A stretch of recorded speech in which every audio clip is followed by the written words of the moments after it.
does not appear that there's any kind of an effort up there yet. Now remember, oh my God. That looks like a second plane.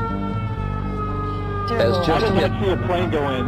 Today, our fellow citizens, We just saw another our way of plane life, coming in.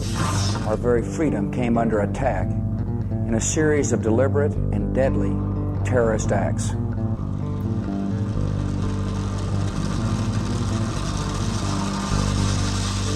I can hear you, the rest of the world hears you, and the people who knock these buildings down will hear all of it.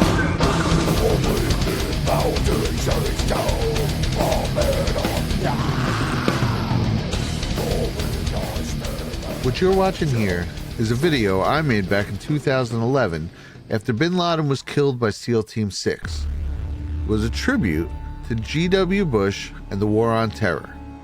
I once believed, as many others, the official narrative of the attacks that occurred on September 11, 2001. And here are the things that have forever changed my mind.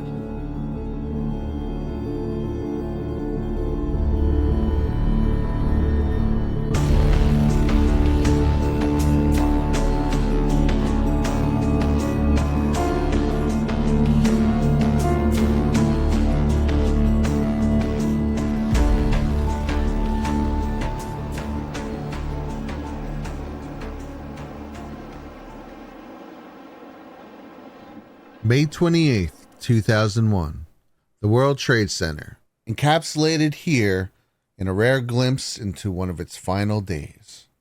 For in just 3.5 months, this site will be renamed Ground Zero, and the world will forever be changed. But in just a few days, NORAD will run a full-on terrorist simulation. This simulation will be conducted with naval ships, members of the Air Force, and will feature a fictitious attack orchestrated by none other than Osama bin Laden, using drone plane technology and cruise missiles. A haunting near run-through of the attacks that would occur just 3 months later. Which begs the question, how many people do you think know that just 3 months prior to 9/11 they wargamed an Osama bin Laden terror attack with planes?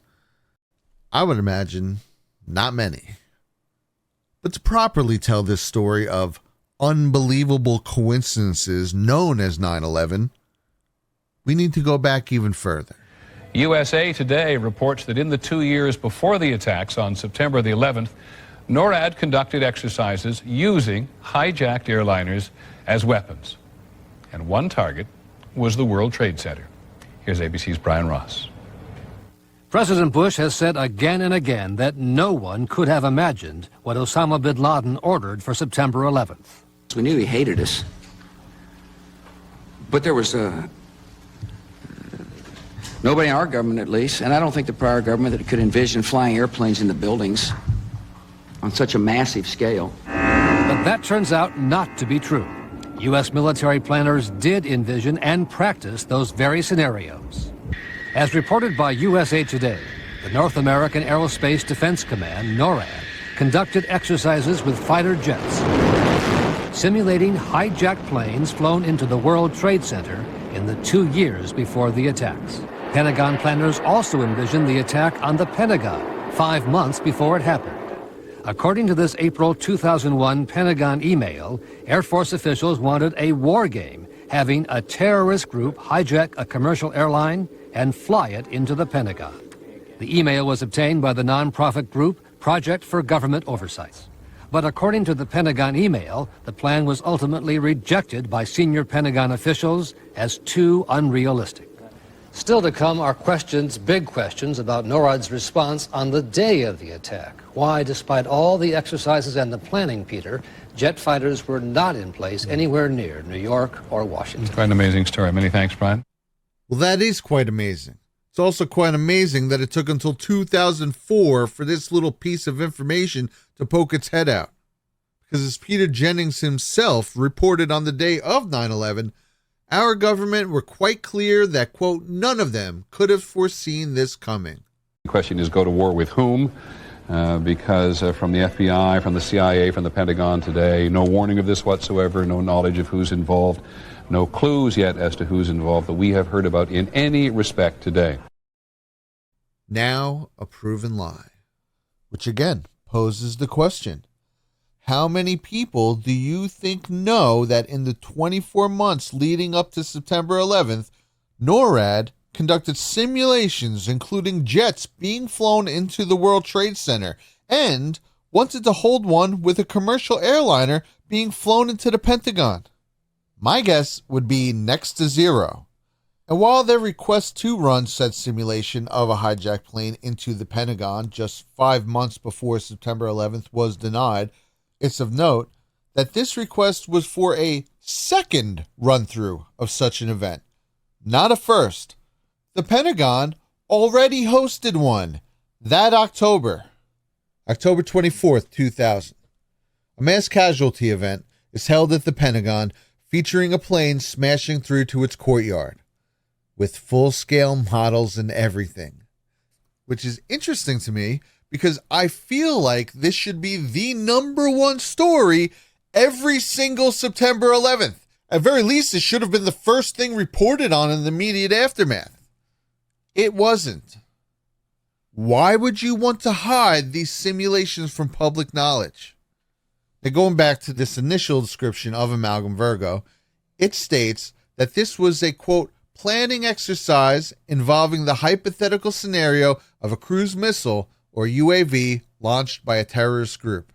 UAV stands for Unmanned Aerial Vehicle, otherwise known as a drone plane. These aircraft are remotely piloted with various degrees of autonomy. The most infamous of these being introduced just 6 years prior to September 11th in 1995, the MQ-1 Predator. When you come down and look at its command and sensor systems capabilities, you'll find that by the year 2000, improvements in communication systems made it possible, at least in theory, to fly the drone remotely from great distances. It was no longer necessary to use close-up radio signals during the Predator's takeoff and ascent. Now, to many of us, it is believed that the U.S. went into Afghanistan in October of 2001.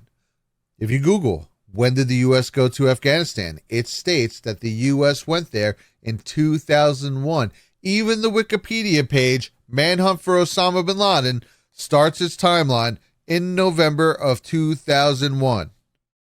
But what if I told you it started before that? What if I told you that it started at least a year before that? What if I told you that the CIA was already in Afghanistan hunting bin Laden in the summer of 2000? What if I told you that their team name was the Bin Laden Unit and that they were using full-size Predator drone planes to do it? That's right. The Afghanistan hunt for Osama bin Laden started before the September 11th attacks. The only thing that changed following them was that now it no longer required secrecy. Now the hunt for bin Laden had the full consent of the public, along with new permission to launch a full-scale military invasion.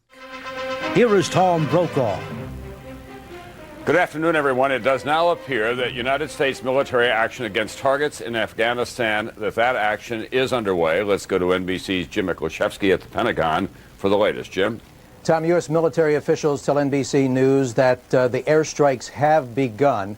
According to these... Former managing editor of the Washington Post, Steve Cole, gives some insight into the real manhunt for Osama bin Laden and the emergence of the Predator drone as a tool of the Air Force/CIA.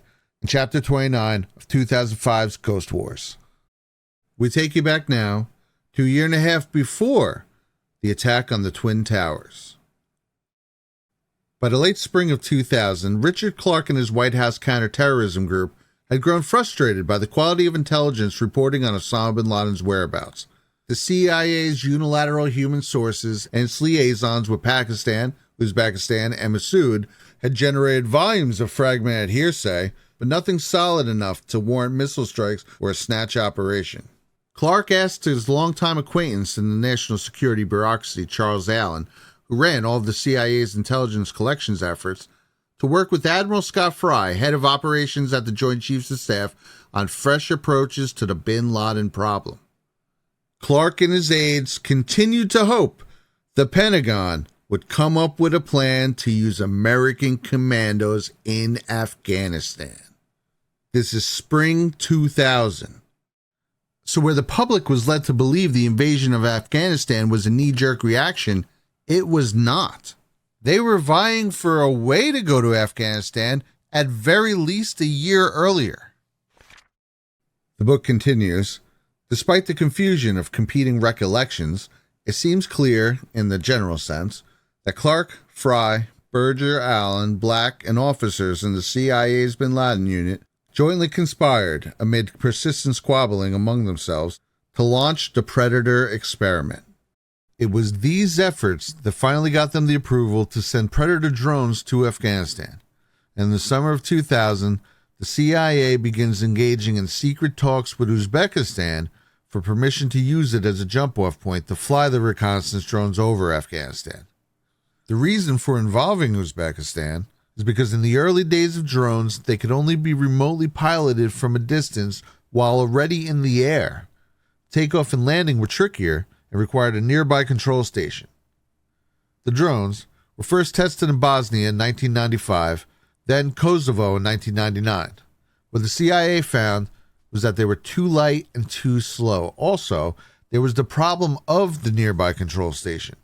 The pilot had to sit in a sealed, unmarked van near the runway of the drone's operating base. For the two aforementioned operations in Bosnia and Kosovo, these bases were in Hungary and Albania.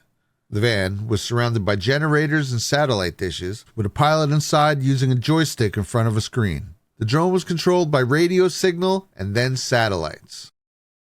But next would be Afghanistan, and securing relations in Uzbekistan for the operation in Afghanistan was proving a no-go. If this was going to be pulled off, they were going to have to try a new way. So the CIA gets approval to test a new technology. Full remote drone flights. Takeoff, landing, and all. Piloted straight from the inside of a CIA operations center in Virginia.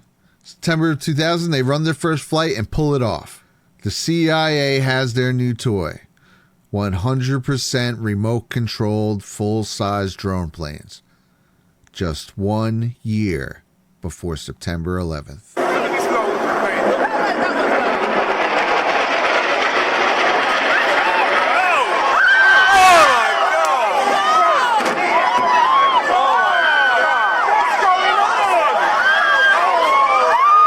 Being able to run drone flights straight from home proves to be a game changer. And with their new technology in hand, Air Force drone pilots and CIA officers go on to run 15 Predator drone flights over Afghanistan, manned 100% from the United States. This would, however, only last 1 month, when the program is abruptly ended by Washington. The CIA's operations in Afghanistan put once again in serious jeopardy. It would be just 1 week later, October 11, 2000, that the CIA would present a classified bulletin on Afghanistan highlighting the, quote, growing threat of the Taliban. The very next day, the USS Cole is bombed. What perfect timing. The CIA immediately insists it's bin Laden, who they had been searching for right up until a week earlier. Now think about that for a second. Right as their mission is shut down, a new need for it suddenly pops up. That doesn't seem like interesting timing to anyone? Now to the public, this attack had one name attached to almost every headline: Osama bin Laden. But what went unreported is that internal documents on the Cole reveal that bin Laden had not been tied personally to the attacks, and that despite the headlines, the FBI and the CIA had not provided a definitive conclusion about responsibility. Yemeni Prime Minister Iriani echoed this to the press when he stated that while investigators suspected he was indirectly involved, they had yet to find hard evidence. In fact, if you go to bin Laden's FBI Most Wanted poster, nowhere does it mention the USS Cole or 9/11. When contacted about this in 2006, FBI Chief of Investigative Publicity Rex Toome stated that the reason for this was because the FBI had no hard evidence connecting bin Laden to 9/11, and that bin Laden, as such, has never formally been charged by a grand jury. Which is interesting because the main name attached to 9/11 and the USS Cole is Osama bin Laden. It would be just 2 weeks after the bombing of the USS Cole when the curiously similar simulation drills would begin. October 24th, 2000. The Pentagon holds their aforementioned mock mass casualty exercise in which a plane crashes into its courtyard. Okay? The Pentagon paid someone to make scale model mock-ups of itself with a plane crashed into it just 10 months before September 11th. 7 months after that, NORAD would wargame out the, quote, hypothetical, yet also suspiciously on the nose scenario of Osama bin Laden using drone planes to launch a terror attack, and 3.5 months after that, both of these things would actually happen. Oh my goodness. Oh, God. There's another one. Oh. Oh my goodness, there's another one. This seems to be on purpose. Oh my goodness, Another plane? Now it's obvious, I think. So what came first, chicken or the egg? How is it possible that the exact thing happened that they had been running training simulations on since the previous year, involving the exact vehicle they had just developed unique, high-end, one-of-a-kind technology to full remote control the previous year, with the aftermath being the public begging them to do the exact thing they were seeking permission for the previous year: invade Afghanistan. Good afternoon. On my orders, the United States military has begun strikes against Al-Qaeda terrorist training camps and military installations of the Taliban regime in Afghanistan. These carefully targeted actions are designed to disrupt the use of Afghanistan as a terrorist base of operations and to attack the military capability of the Taliban regime. I'm speaking to you today from the Treaty Room of the White House, a place where American presidents have worked for peace. We're a peaceful nation. In the months ahead, our patience will be one of our strengths. Patience with the long waits that will result from tighter security. Patience in understanding that it will take time to achieve our goals. Patience in all the sacrifices that may come. Today, those sacrifices are being made by members of our armed forces. To outright dismiss the idea that September 11th may have been planned by individuals in our own government is crazy. But that's just the start of it. Here's where the long list of, quote, incredible coincidences that are 9/11 begin to pile up.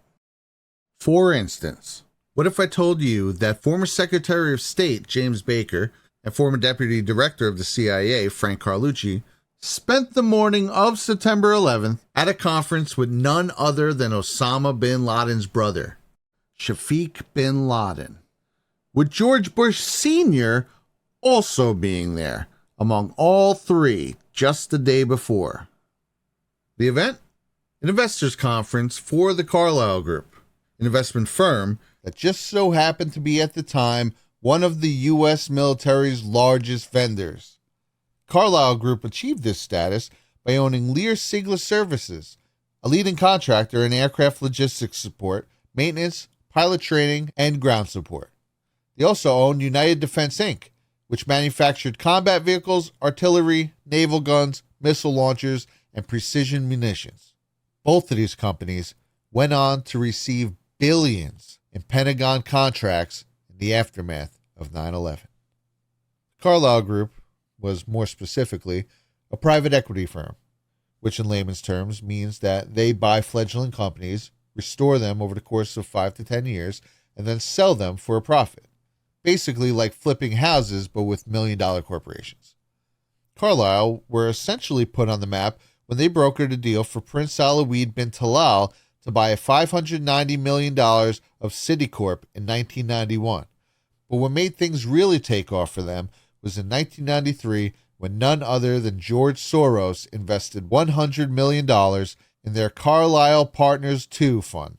With Soros' endorsement, the floodgates opened, and by September of 1996, Carlyle Partners II fund had shot past their initial goal of $500 million to $1.3 billion. They immediately sunk this cash into defense, aerospace, and security companies. This investment would pay off massively in the wake of the September 11th attacks and become their most successful venture ever. This could not have been more of a conflict of interest. For starters, Carlyle chairman Frank Carlucci was Donald Rumsfeld's college roommate. Secretary of State Colin Powell was a Carlyle advisor who considered Carlucci to be a mentor, and even President Bush was a former Carlyle employee. With his father, Bush Sr., and the bin Laden family both being actively involved with Carlyle at the time of September 11th. Bush, Baker, and Carlucci had even flown overseas to visit the bin Laden's family headquarters in the years leading up to 9/11. How is this not talked about? How is Bush Sr. and bin Laden's brother being together on the eve of September 11th at a conference for an investment company that made a mass fortune because of September 11th, not a main talking point of September 11th? Or the other interesting coincidence that President Bush's brother, Marvin Bush, was the head of the digital security company for the Twin Towers, Securicom. Or this doozy from the 9/11 Commission transcript, where Condoleezza Rice admits that a strategy to eliminate Al-Qaeda was formed before 9/11, in that spring and summer. Yeah, we noticed. She states that early in 2001, President Bush had told her that he didn't want to respond to Al-Qaeda one attack at a time because he was, quote, tired of swatting flies. But instead, he was developing a new comprehensive strategy to eliminate Al-Qaeda once and for all. In fact, it was the very first national security presidential directive of the Bush administration. After being developed through spring and summer, this, quote, new strategy was finally approved, giving it the go on September 4th, 2001. Just 1 week to the day of 9/11. A new strategy to take out Al-Qaeda is launched. And just 1 week later, all the permission in the world to launch said plans is handed to them on a silver platter.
It is called No Better Time, the brief, remarkable life of Danny Lewin, the genius who transformed the internet.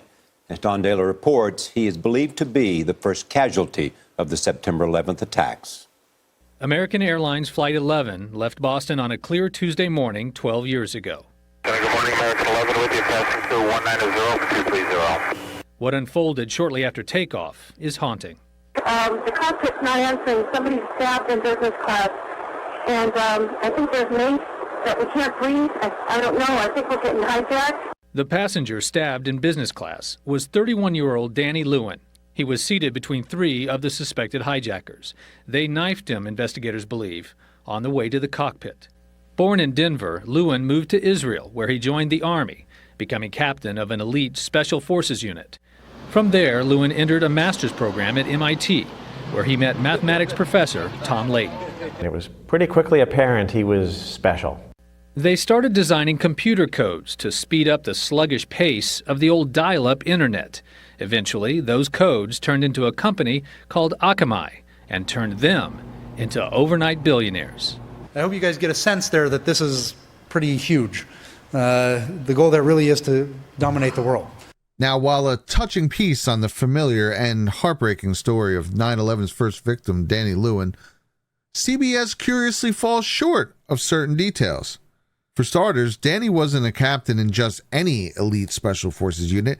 He was a captain in the most elite Special Forces unit in the entire IDF, the Sayeret Matkal, the premier Israeli Black Ops group that, amongst other things, dealt in irregular warfare and counterterrorism.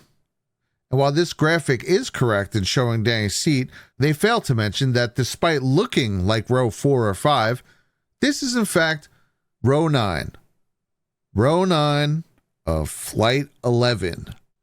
And this picture, shown at about 40 seconds into this piece, is from a photo shoot that Danny took just a year earlier in front of what are framed to look like 2 gray towers, wearing a watch named the Hijacker. That's right, the well-publicized first victim of 9/11 was an Israeli Black Ops specialist seated in row 9 of Flight 11 who just so happens to have pictures of himself in front of gray towers wearing a watch named the Hijacker. What are the odds of that? I mean, that's almost too on the nose to be ignored. Now, remarkably enough, Danny Lewin isn't the only captain from the Sayeret Matkal with an interesting connection to 9/11. Let's hear from another. Well, I was getting this question in the 1990s, and I said that the West really doesn't understand militant Islam. So I wrote a book in 1995, and I said that if the West doesn't wake up to the suicidal nature of militant Islam, the next thing you'll see is the militant Islam is bringing down the World Trade Center. Mark, were you close enough to be able to see any markings on the airplane? Hi, gentlemen. How you doing? Yeah, there was definitely a blue logo. It was like a circular logo on the front of the plane, definitely towards the front. It definitely did not look like a commercial plane. I didn't see any windows on the sides, and as far as I knew when I saw it coming down, I was like, well, LaGuardia is pretty far away, and that plane is really slow. Mark, if what you say is true, those could be cargo planes or something like that. You said you didn't see any windows in the side? I didn't see any windows in the sides. I saw the plane flying low. I was probably like a block away from the subway in Brooklyn, and that plane came down very low. And again, it was not a normal flight that I've ever seen at an airport. It was a plane that had a blue logo on the front, and it did not look like it belonged in this area.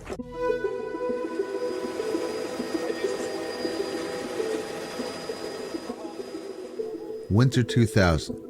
An Austrian art group named Gelatin begins an ongoing project on the upper levels of the World Trade Center to allegedly add a balcony to the outside.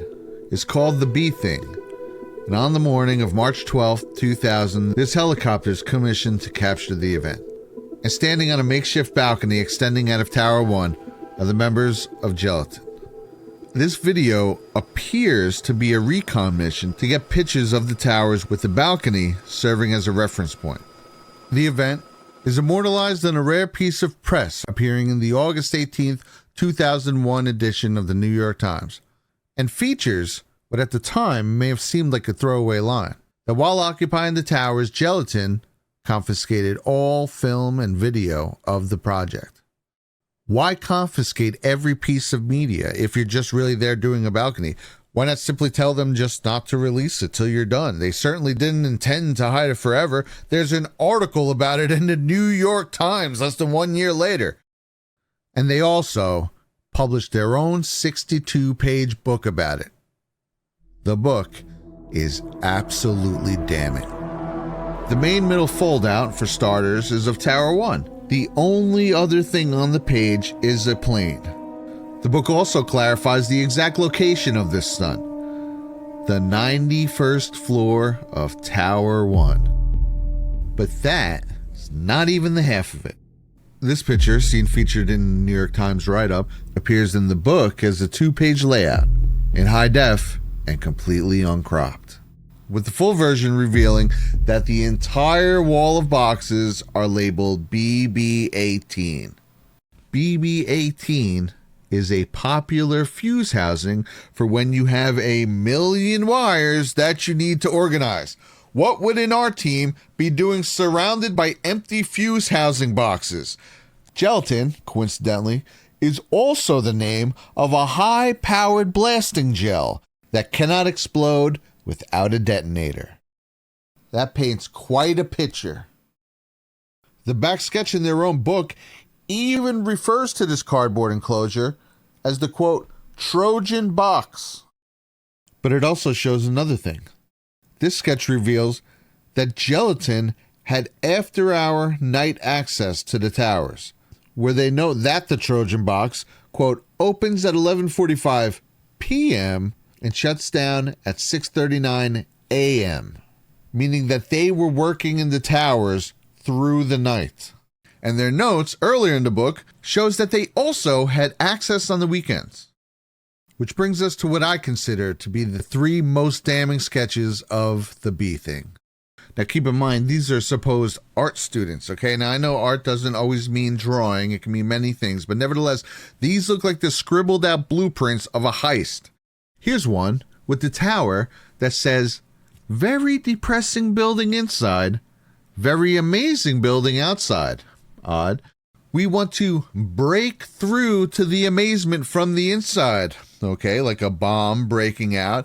And then, if you follow the arrow from the first World Trade Center drawing, it brings you to a second World Trade Center drawing that literally looks like it's collapsing. And on this one, instead of saying depressing inside, it says deep pression inside. Pression means pressure. Deep pressure inside. Next to a sketch of the World Trade Center starting to crumble. Definitely not shady. Here's a sketch of someone jumping out of the Twin Towers, an unfortunately all too familiar sight on that dreadful morning. And finally, this sketch that has God crossed out in the clouds, but rewritten under a picture of an airplane. And right next to that, a line just before the towers that reads, last chance to open a parachute.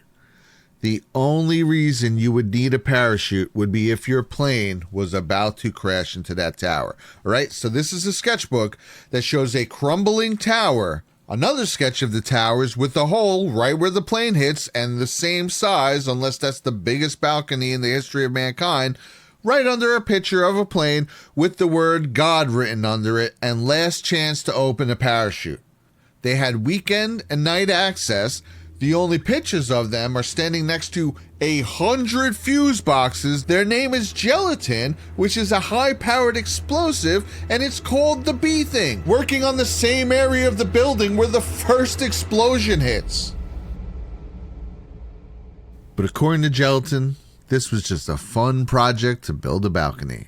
Well, if they have nothing to hide, then why in 2005 did they change their name from Gelatin, spelt like the explosive, to Gelatin, spelt with an I? And again, why did they confiscate all video and film of the project? And why is the website on their book, The Bee Thing, that featured these 3 most damning drawings, now removed? Even on their website, these drawings are nowhere to be found. The closest you can get is this link right here, and it only shows you a couple. If you have nothing to hide, why would you hide these? Are all official ties between Gelatin and these pictures deleted forever? The answer? No. In fact, Gelatin still stores these pictures on this very website. And while there is no menu, submenu, or link anywhere on the page to access them, if you come up to the URL box and manually replace projects with WTC, it takes you to a hidden gallery. That includes, you guessed it, these very sketches. Image 3, man jumping out of the towers. Oh,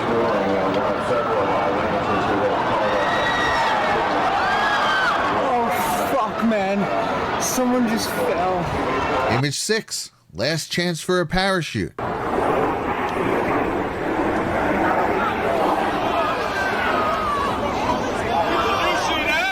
Yeah! And image 10. The building collapsing. All three erased everywhere else, but kept hidden here like trophies. Which brings us back to this footage. Because not one, but two R teams curiously took aerial helicopter footage of the 91st floor of Tower 1 in the year and a half leading up to the attack. Both eerily similar, with people standing in the windows of the 91st floor. First Gelatin's in March 2000 was taken on the east facade, and then the E-teams a year later taken on the north facade, directly in line with the first hit. Even eerier, just weeks before that, E-team would light up 5 floors with their name. Look familiar? They lit up floors 90 to 94, and the first plane explosion hits floors 93 to 99. What are the odds? The middle of their footage even contains an animation of the near exact flight path of Flight 11. The B thing and the E team. A chilling memorial of the World Trade Center's final days.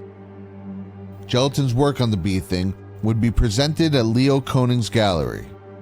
Opening day?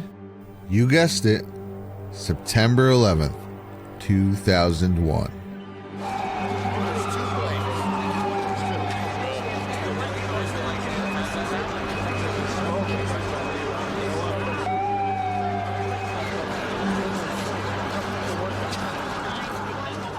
Now, many of you might wonder why the topic of 9/11 is one that's so near and dear to me. I think in many ways, on the surface, my story parallels a lot of others. It was traumatizing. It felt like my backyard.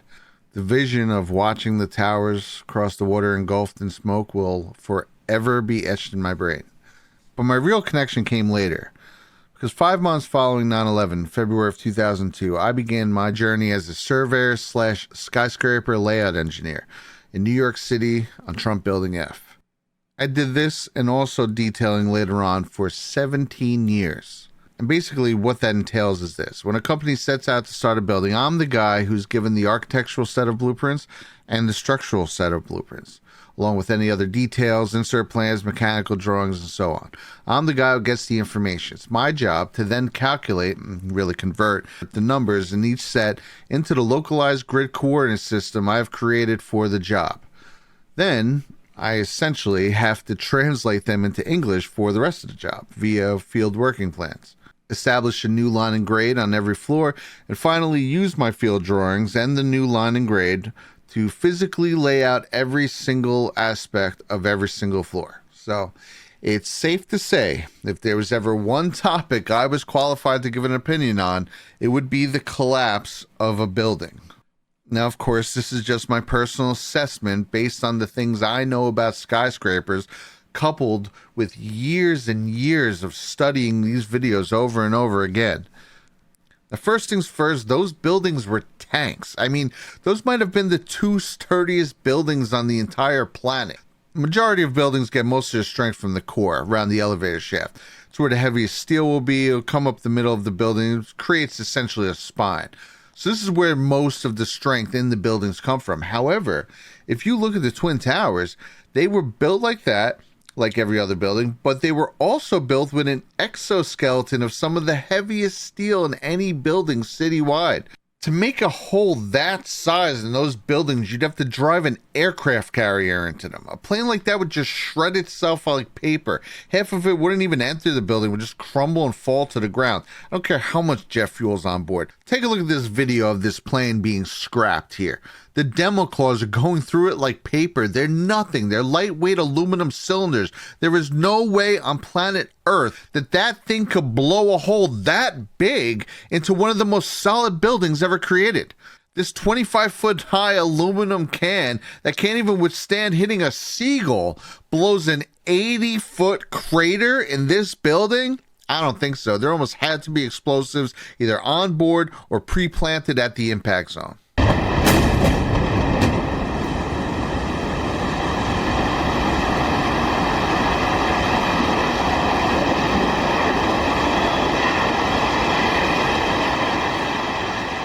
Which brings us to the collapse itself.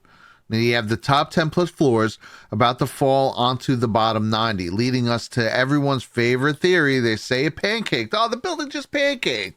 Well, first of all, it's not even what pancaking looks like. When floors pancake, the horrible occurrence that is, they stop in between each drop. It goes floor, floor, floor, floor. Now look at this video right here.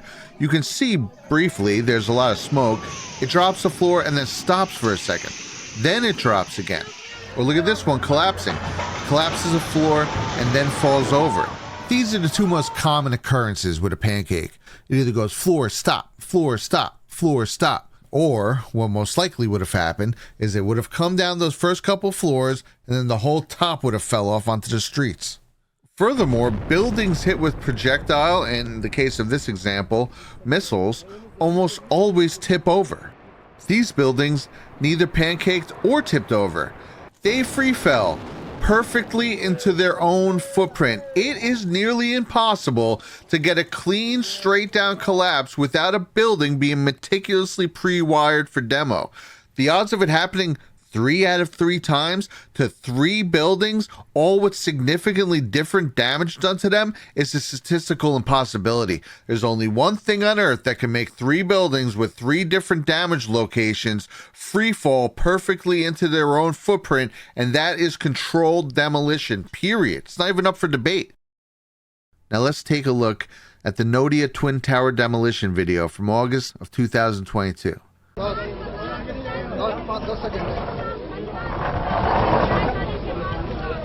Hindustan समय की पाबंदी नहीं है।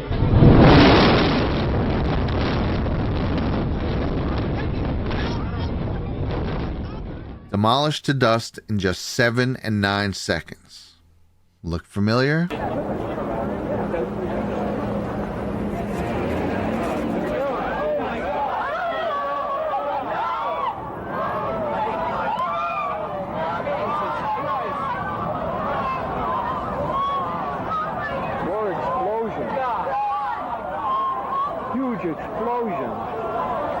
In this, they use the implosion technique, an advanced technique used most commonly for demolishing high-rise buildings. This method is adopted when there are many surrounding buildings. In this way, the demolition of the building is done right onto its footprint. Its advantages are listed as being, quote, more suitable for tall buildings and being fairly fast. Exactly how the towers came down. Free fall speed. And what type of explosive is commonly used in the implosion method? You guessed it, gelatin. We heard a loud explosion, and at that point, Building 2 was collapsing.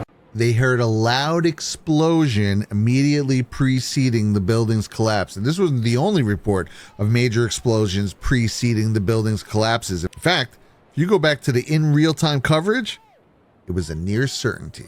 And you can see the 2 towers, a huge explosion now raining debris on all of us.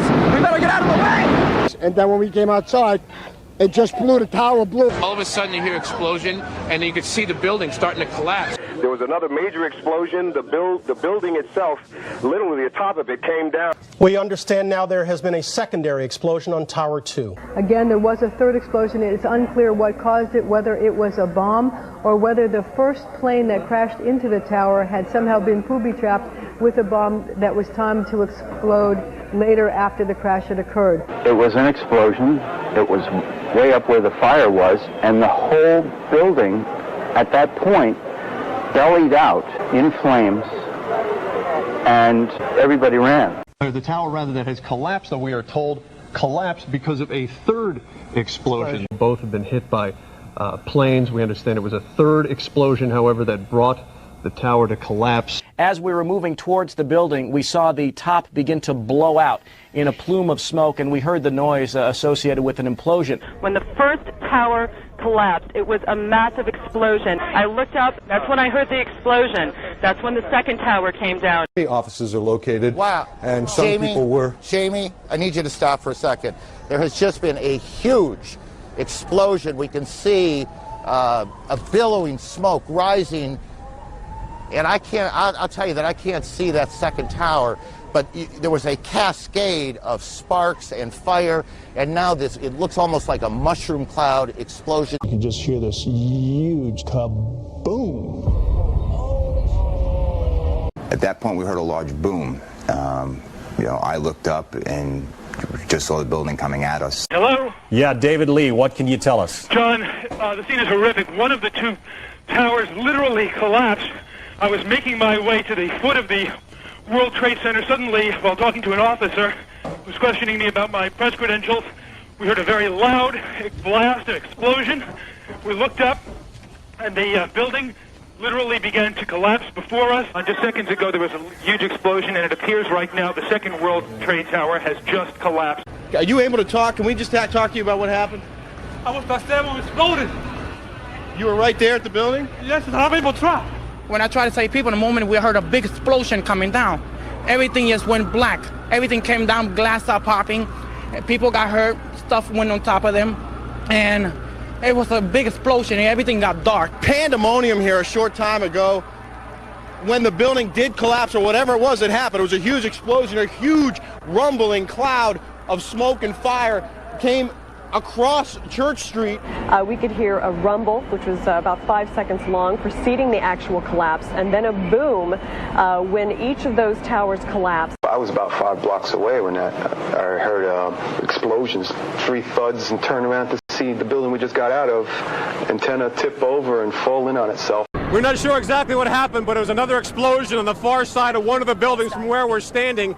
The reverberation and another explosion on the right-hand side. According to the Associated Press, another building that has either been attacked or exploded. It sounded like the 4th of July. You heard a big explosion before the building fell? I saw it as it was happening, and it sounded as if you had 100 of those little black cat firecrackers and you lit them all off at once. That's what it sounded like. 1013 2 has had a major explosion and what appears to be a complete collapse surrounding the entire area. Do you know if it was an explosion or if it was a building collapse? To me, it sounded like an explosion. Then the building, the rolling sound sounded like the building collapsed. And in addition to all these, there were also reports of many preliminary explosions going off from while the buildings were still standing. Then somebody said that they saw an airliner go into one of those towers. Then, I don't know, an hour later than that, we had that big explosion from much, much lower. I don't know what on earth caused that. There was an internal explosion in the building, maybe like 10, 15 minutes later. The first explosion, and there was a second explosion in the same building. Okay. There were 2 explosions. Okay. Yeah, I was over there. 2 explosions. What, the lights? Did a plane hit that? Plane. I heard 2 explosions. 2 separate ones. I heard 2 explosions, however. There was a first explosion that was louder, and then a second explosion. Firefighters brought a lady to us that was covered in smoke, and we heard an explosion, turned around, commandeered an ambulance, and we left the scene very quickly. Then there was some secondary explosions. Just about ready to go outside when we heard a secondary explosion. Doctors treating the injured here say most of the 100 patients treated so far are suffering not just smoke inhalation and eye damage, but fractures. Many of them have told the doctors that they were responding to the attack on the South Tower when they were suddenly trapped by the second explosion in the North Tower, and many of the fractures they're suffering come not from fallen debris, but from the concussive force of the explosion, which slammed them against walls, knocked them to the ground, or slammed them up against their own ambulance. It was actually on the 78th floor of the second tower, and was evacuating the tower and experienced all these explosions. But then when we got down to about 3, we heard like another explosion. I don't know what that was. It just went ba-boom. It was like a bomb went off, and it was like holy hell coming down them stairs. And then when we finally got to the bottom, they were coming out on a mezzanine level there, and another explosion came right from it, just everyone flying. And about an hour later after that, there was a huge explosion at the base of the South Tower. That's the One World Trade Center, and part of the building collapsed. We've heard reports of secondary explosions after the aircraft impacted, whether in fact there wasn't something else at the base of the towers that in fact were the coup de grace to bring them to the ground. We stuck on the stairs for a while. We finally got down to the lobby. Then we get to the lobby, it was this big explosion. There were numerous secondary explosions taking place in that building. There were continuous explosions. It made it all the way downstairs. And then when we were just about to come out of the building, there was another blast, and all the lights went out, and this is what happened then. The glass came down? We didn't see we were still inside the building. All we heard was a big blast, and the whole volume of air moved. And we came out through the subway. But then there were other doors that were locked, so we were brought into another floor when there was another explosion, and they finally let us continue to go down. People were experiencing secondary blasts in the stairwells the entire way down. And this is, of course, exactly where these blasts would be occurring in a controlled demolition, in the core of the building. And as you can see here, the stairwells were also in the core. And on top of all that, there was also further evidence from that day of an explosion on the B1 basement and lobby of Tower 1. That occurred, according to workers inside the building, simultaneously with the first plane, with some saying that the basement actually detonated first. I went straight to the North Tower, to the basement number 1 of the North Tower. The building has 6 sub-levels of basement, B1, B2, all the way down to B6. And at 8:46, while we are on this basement, all of a sudden we hear boom, an explosion, very loud, very powerful, that lifted us up. The walls cracked, the false ceiling fell on top of us, the sprinkler system got activated, water started spewing everywhere. The fax machine fell on the floor, screaming, everybody's screaming. I thought one of the generators blew out from the mechanical room because it lifted us up. And when I went to verbalize it, 6 to 7 seconds after, we hear, "Bah!" all the way on the top of the building, 2 different events. The explosion came from, I believe, at first we believed that it came from the mechanical room. And then we heard a series of other explosions that sounded up on the above levels of the building, to where we then realized that there was something wrong. The amount of explosions I've heard from 8:46 to the time we get out was so many, at least 10. It was just like multiple explosions, to where I felt like there was different grenades. That's what it sounded like. It was just different grenades being set off like in the building. It was like, you know, there was one major explosion, and then there was different explosions throughout that period of time until we got out. I was down in the basement, came down, all of a sudden the elevator blew up, smoke. I dragged the guy out, his skin was hanging off, and I dragged him out, and I helped him out to the ambulance. I took the train, got out underneath. The smoke was in the train station. I worked down on B1 in the World Trade Center. What happened? And the whole place just filled up with smoke. I popped our ears, we couldn't hear anything down there. The ladies that are with me were in the World Trade Center in the first building and escaped through the lobby, where they believe there was a bomb in the lobby. As we were coming out, we passed the lobby. There was no lobby. So I believe the bomb hit the lobby first, and a couple of seconds then the first plane hit. Pfeiffer was the first chief into the building. Right away, a guy from the Port Authority told him the damage was somewhere above the 78th floor. But all you had to do was look around. It was obvious. Something had happened right there in the lobby. You just saw that all the windows were blown out. The lobby looked like the plane hit the lobby. I think a bomb went off in the lobby first, then a plane hit the building. But then another plane hit the other building. But when I was coming through the doors on the other side of the Trade Center, either they blew the lobby up or something, because it blew the glass out of the doors and knocked us all down, and I got smoke and everything on me. I just feel a little shook up because I got blasted. That's several accounts that the lobby blew up before the first plane, and that the subway was filled with smoke. How is this never mentioned? And what about the FDNY? According to the firefighters who were in the towers, there were bombs going off all over these buildings. I demand to know, as should everyone, especially the media, why important testimony made that day from over 150 police, firefighters, and first responders regarding explosions wasn't included in the commission report, nor investigated further. What happened? It was an explosion. We was in the lobby and then fucking the third explosion, the whole lobby collapsed on us. What was it like? What was it like?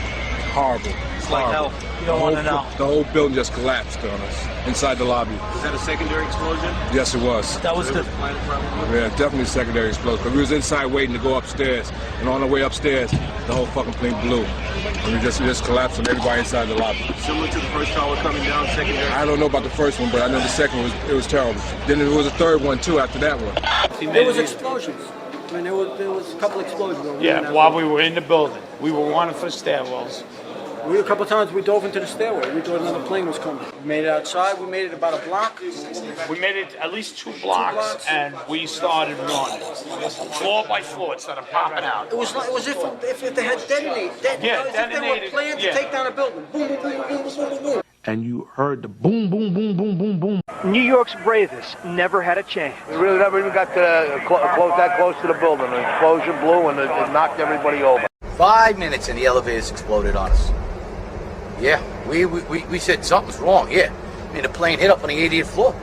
I mean, in 5 minutes, all of a sudden, now the elevator's exploding on the first level of the lobby. There was a secondary explosion, probably a device either planted before or on the aircraft that did not explode until an hour later. It's undeniable. Explosives were planted in these buildings. Even the FBI was initially admitting this. Federal agencies that were down there do believe that there was some sort of explosive device somewhere else besides the planes hitting.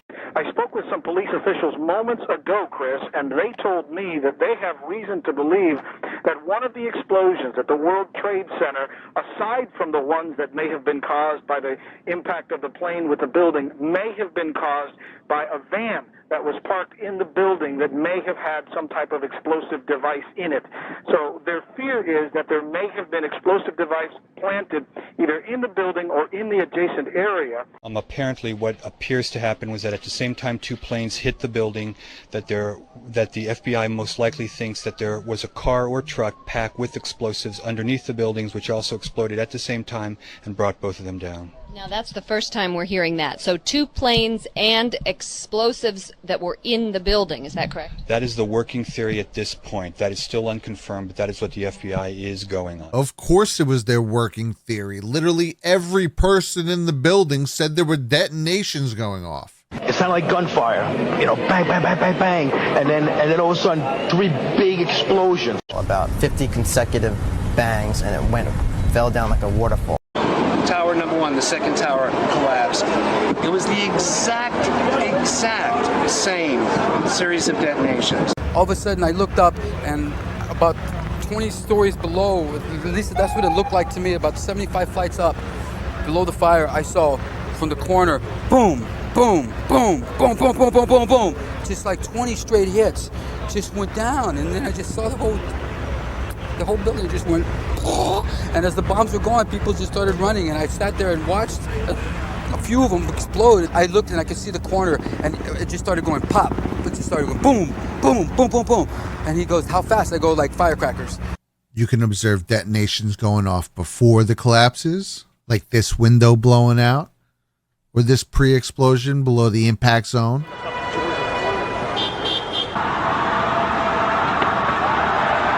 You can observe them leading the collapse by about 10 floors or so, making the zero resistance of their free fall make sense. The notion of controlled demolition only became a taboo after the fact, as you can see, a sort of revisionist history in regards to 9/11. But on the day of, everybody knew it. That was a bomb that did that. Oh, God, look at that! That was a fucking bomb that did that. There's no goddamn way that could have happened. Okay, the second tower has gone down. I'm not going any closer. They had it wired for explosives, obviously. The tower would not have collapsed absent some tremendous trauma. It could have been something that was planted. Or a bomb planted in the building, yeah. This defies belief. We have a World Trade Center engineer who has a comment. They're very strong buildings, as you remember from the blast the last time. So, But what does it take as an engineer to do the Oh no!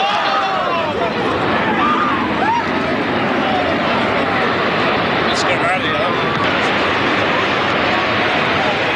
As this man is standing here saying they're very strong buildings and that he expected them to continue to stand, we in the background see the buildings collapse, which again feeds that feeling that there was something else, that there may have been something else that brought those buildings down. There was a lot of talk there in New York of another explosion prior to the collapse of the first building. I said, there's no way. That's a steel structure. That's just draperies and carpets and so on.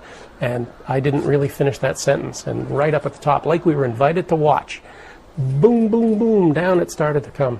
I am reasonably sure that it was not the impact of the plane, the one that did this. It didn't fall over. It looked as if somebody put TNT all throughout that building. As if a demolition team set off when you see the old demolitions of these old buildings. The way the towers collapsed seems similar to pictures we've become accustomed to watching, as old buildings like the Kingdome in Seattle are taken down with explosives. This was clearly the way the structure is collapsing. This was the result of something that was planned. It's not accidental that the first tower just happened to collapse and then the second tower just happened to collapse in exactly the same way. I think it's safe to say there were bombs in these buildings. And this doesn't just go for Towers 1 and 2. It also goes for the often forgotten World Trade Center 7. Well, me and Mr. Hesh, the corporation counsel, were on the 23rd floor. I told him we got to get out of here. We started walking down the stairs. We made it to the 8th floor. Big explosion. Blew us back into the 8th floor. And I turned to Hesh. I said, this is it. We're dead. We're not going to make it out of here. The Red Cross rep was like, he goes over and he says, well, you got to stay behind this line because they're thinking about bringing the building down. They didn't say what building. They just said bringing a building down. He came back over with his hand over the radio and what sounded like a countdown. And at the last few seconds, he took his hand off and you heard 3, 2, 1. And he was just saying, just run for your life, just run for your life. And then it was like another 2, 3 seconds. You heard explosions, like boom.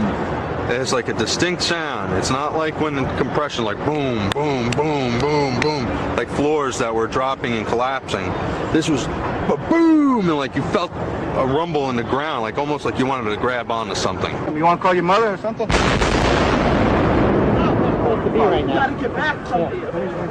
Somebody grabbed my shoulder and I started running, and the shit's hitting the ground behind me.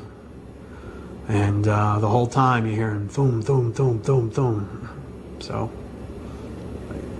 I think I know an explosion when I hear it, you know? So yeah, I want to know what took that building down. I don't think it was a fire, and it certainly wasn't a plane. Which brings us to World Trade Center 7. For you see, as I've alluded to throughout this video, there weren't 2 skyscrapers that came down in New York City on September 11th. There were 3. Tower 1, Tower 2, and 370 feet to the north, World Trade Center 7, or as it was locally known, the Salomon Brothers Building. Standing 47 stories high, World Trade Center 7 would be the tallest building in more than 30 states still to this day, yet it is rarely even mentioned. World Trade Center 7 wasn't hit by a plane. It didn't have a huge hole blown into it. So how could it fall? In general speaking, the official explanation given in the government NIST report for the collapse of World Trade Center 7 is fire. That's right. Simply fire.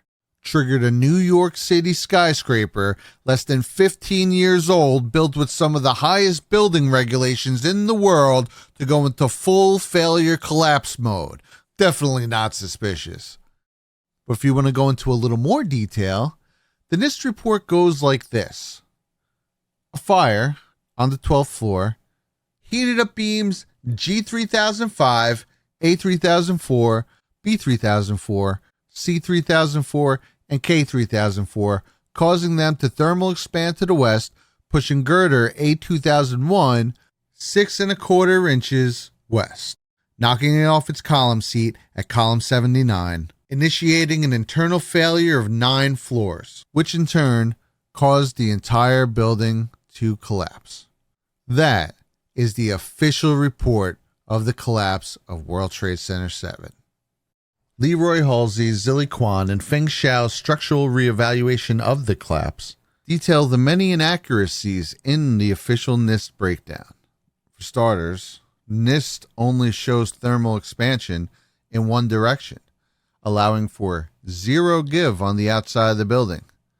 This is not the case, as, of course, both sides of said beams would incur their thermal expansion. Furthermore, even when assuming the false notion of beams shifting in only one direction, they found that they still would have needed to increase the coefficient of thermal expansion of the steel by approximately 40% in order just to get them to move A2001 the 6 1/4 inches required for it to fall off its seat in the first place. Now, speaking of its seat, NIST also removed column 79's side plates, pictured here in the structurals, and confirmed to have been indeed added here in this 1986 footage of World Trade Center 7's construction, meaning that even if girder A2001 could be pushed with such a force, it couldn't move more than 3 5/8 inches anyway, for it would get wedged up against column 79's western side plate, making it impossible for it to slide off the way NIST claims. To add to even that, NIST simulations conveniently leave off girder A2001's web stiffeners, significantly decreasing the bending resistance of the flange. During their investigation, Halsey, Kwan, and Chow found that even if they removed the western column plate, set the beam to move solely west with zero give to the east, and added the 40% increase, that the web stiffeners alone were still enough to prevent the girders from walking off its seat. On top of all that, when calculating the thermal expansion of G3005, NIST conveniently leaves off connector beams S3007, G3007, and K3007, despite showing them in other areas of the report, which prevents the movement they are claiming to have happened as part of girder A2001's displacement. So in layman's terms, the driving force behind NIST theory is an impossibility. Architects and engineers then reconstructed World Trade Center 7 piece by piece digitally, using the structural blueprints, and then ran through simulation after simulation until they found one that resembled the actual collapse that we were able to observe of World Trade Center 7. They also inputted and simulated the alleged official NIST report's theory, in which the simulation tipped the building. This makes sense, as column 79 and girder A2001 were way over in the northeast corner of the building. If their failure had truly been the linchpin to Building 7's collapse, then it would make logical sense that at some point the building would tip east rather than flow straight down. Architects and engineers ran simulation after simulation until they finally got the one which resembled the actual collapse.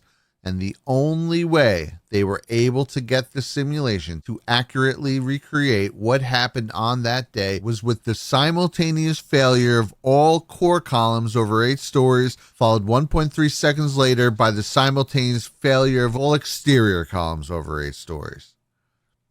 Very much like a controlled demolition. It's amazing. Amazing, incredible, pick your word. For the third time today, it's reminiscent of those pictures we've all seen too much on television before, when a building was deliberately destroyed by well-placed dynamite to knock it down. Also, you have owner Larry Silverstein in this interview actually saying that they gave the order to pull it. I said, we've had such terrible loss of life. Maybe the smartest thing to do is pull it. And they made that decision to pull, and then we watched the building collapse.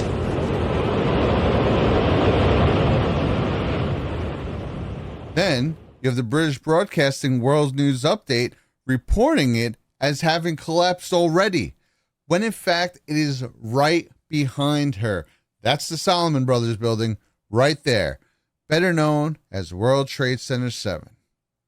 You might have heard a few moments ago was talking about the Salomon Brothers building collapsing, and indeed it has. Apparently that's only a few hundred yards away from where the World Trade Center towers were, and it seems that this was not a result of a new attack. It was because the building had been weakened during this morning's attacks. We'll probably find out more now about that from our correspondent Jane Stanley. Jane, what more can you tell us about the Salomon Brothers building and its collapse? Well, only really what you already know. Details are very, very sketchy. Yeah, they're sketchy, all right, especially considering that it's still standing in the live shot behind you. Jane's feed would stay on the air with the Salomon Brothers building in the background for another 6 minutes until this happened. Jane, I think many of us, when we heard the news, perhaps on the radio earlier today, were completely flabbergasted by it and just couldn't comprehend it. I mean, it almost sounded too far-fetched. I was wondering what it's felt like for you being in Manhattan. Well, unfortunately, I think we've lost the line with Jane Stanley in Manhattan. Perhaps we can rejoin her and follow that up later. Clearly, someone had advanced knowledge that this building was about to be brought down and jumped the gun. But going back to the structural reevaluation of World Trade Center 7, you'll find that when calculating the impact force of NIST's alleged falling girder A2001, even though, as we just went over, couldn't have happened anyway, the impact force it would crash into the 12th floor with works out to be 61,950 pounds, less than a tenth of the 632,000 pounds of force that would be required to shear the girder bearing seat below it. Meaning that even if the impossible occurred and there were no connector beams, thermal expansion only happened in one direction, there were no web stiffeners, and the column 79 side plates magically disappeared, allowing girder A2001 to collapse onto the floor below, that still wouldn't even generate 10% of the force required to further collapse the floor below it, and it would have been contained right there on the 12th floor anyway. Yet, with all that in mind, on this day, despite not being hit by a plane, despite having no gaping hole, despite its beams being fireproofed, and the whole slew of other flaws in the NIST report, World Trade Center 7 also fell at free fall speed perfectly into its footprint, making it only the third steel building to ever collapse from fire alongside World Trade Center 1 and 2. The only 3 times in history, all in one day, all falling the exact same way, despite all 3 of them being damaged in 3 different ways. It's also of note that since only one other steel building has ever collapsed from fire, and that was in Iran, which, if you'll observe, falls much more realistically asymmetrically.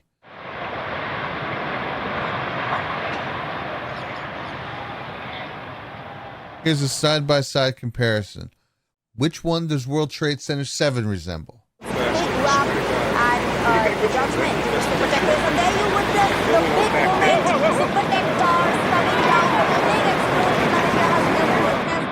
mean, how are we even still discussing this 2 decades later? You also have this interesting response from John Kerry when asked about Silverstein's statement that he gave the order to, quote, pull Building 7. I do know that that wall, I remember, was in danger, and I think that they made a decision based on the danger that it had of destroying other things, that they did it in a controlled fashion. Wow. It takes weeks to months to prepare such a demolition. The only way someone could make a decision to pull it and bring it down in a controlled fashion would be if they had already been pre-rigged for demo. People realize that, this is probably something that was orchestrated. And of course, everyone knew right away that it was terrorists. No need to do an investigation of more than, say, half a day. They found Satim al-Sakwami's passport on the street. So everything on the plane just exploded into a fireball the size of a giant stadium. But his passport somehow survived. Yeah, that makes a lot of sense. He himself was incinerated to dust, but his passport remained fully intact and was found immediately. Another development on Saturday, New York officials revealed at a news conference here in the city that a hijacker's passport was found blocks from the World Trade Center crash site, if you can believe that. I actually can't believe that. Also, this is New York City. There are random papers and trinkets floating around the street at all times. It's normal place. Something like that wouldn't even stick out to someone, especially not in the ensuing chaos when everyone's eyes were focused 1,000 feet in the air on the hole in Tower 1. Now, a wheel? Sure. An engine, like the one seen flying off the plane here? Absolutely. But a random passport? Absolutely not. And again, the idea that one of the hijackers' passports survived this in the first place is laughably made up. They also claim to have found 2 passports in Shanksville. The plane and passengers, again, were completely obliterated, but 2 passports survived. No one thinks that's a little strange? Here's footage from the Nepal crash site of 2023.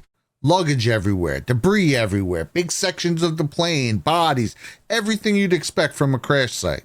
Here's footage from the recent Cuban plane crash. Same thing.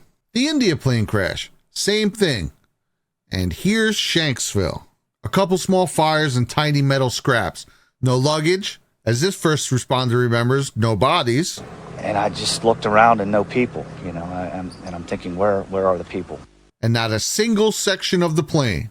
But of course, these passports were touted as prime proof that this was indeed Al-Qaeda and Osama bin Laden, a narrative they had been setting up all summer.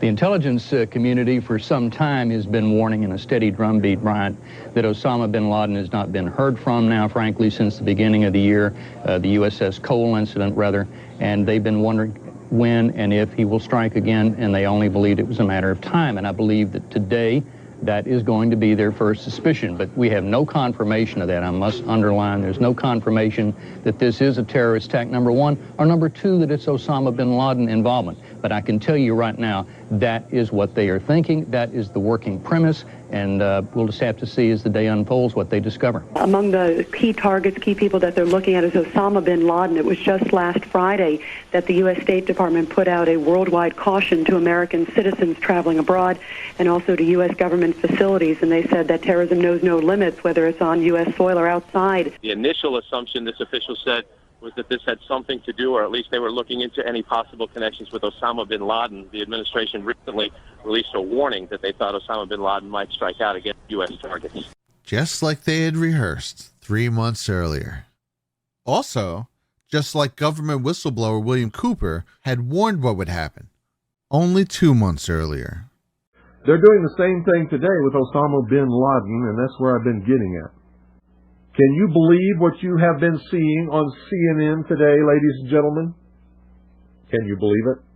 Supposedly, a CNN reporter found Osama bin Laden, took a television camera crew with him, went into Osama bin Laden's hideout, interviewed him and his top leadership, his top lieutenants and colonels and generals in their hideout.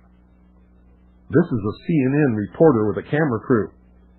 And he came out and told everybody, within 3 weeks, Osama bin Laden is going to attack the United States and Israel.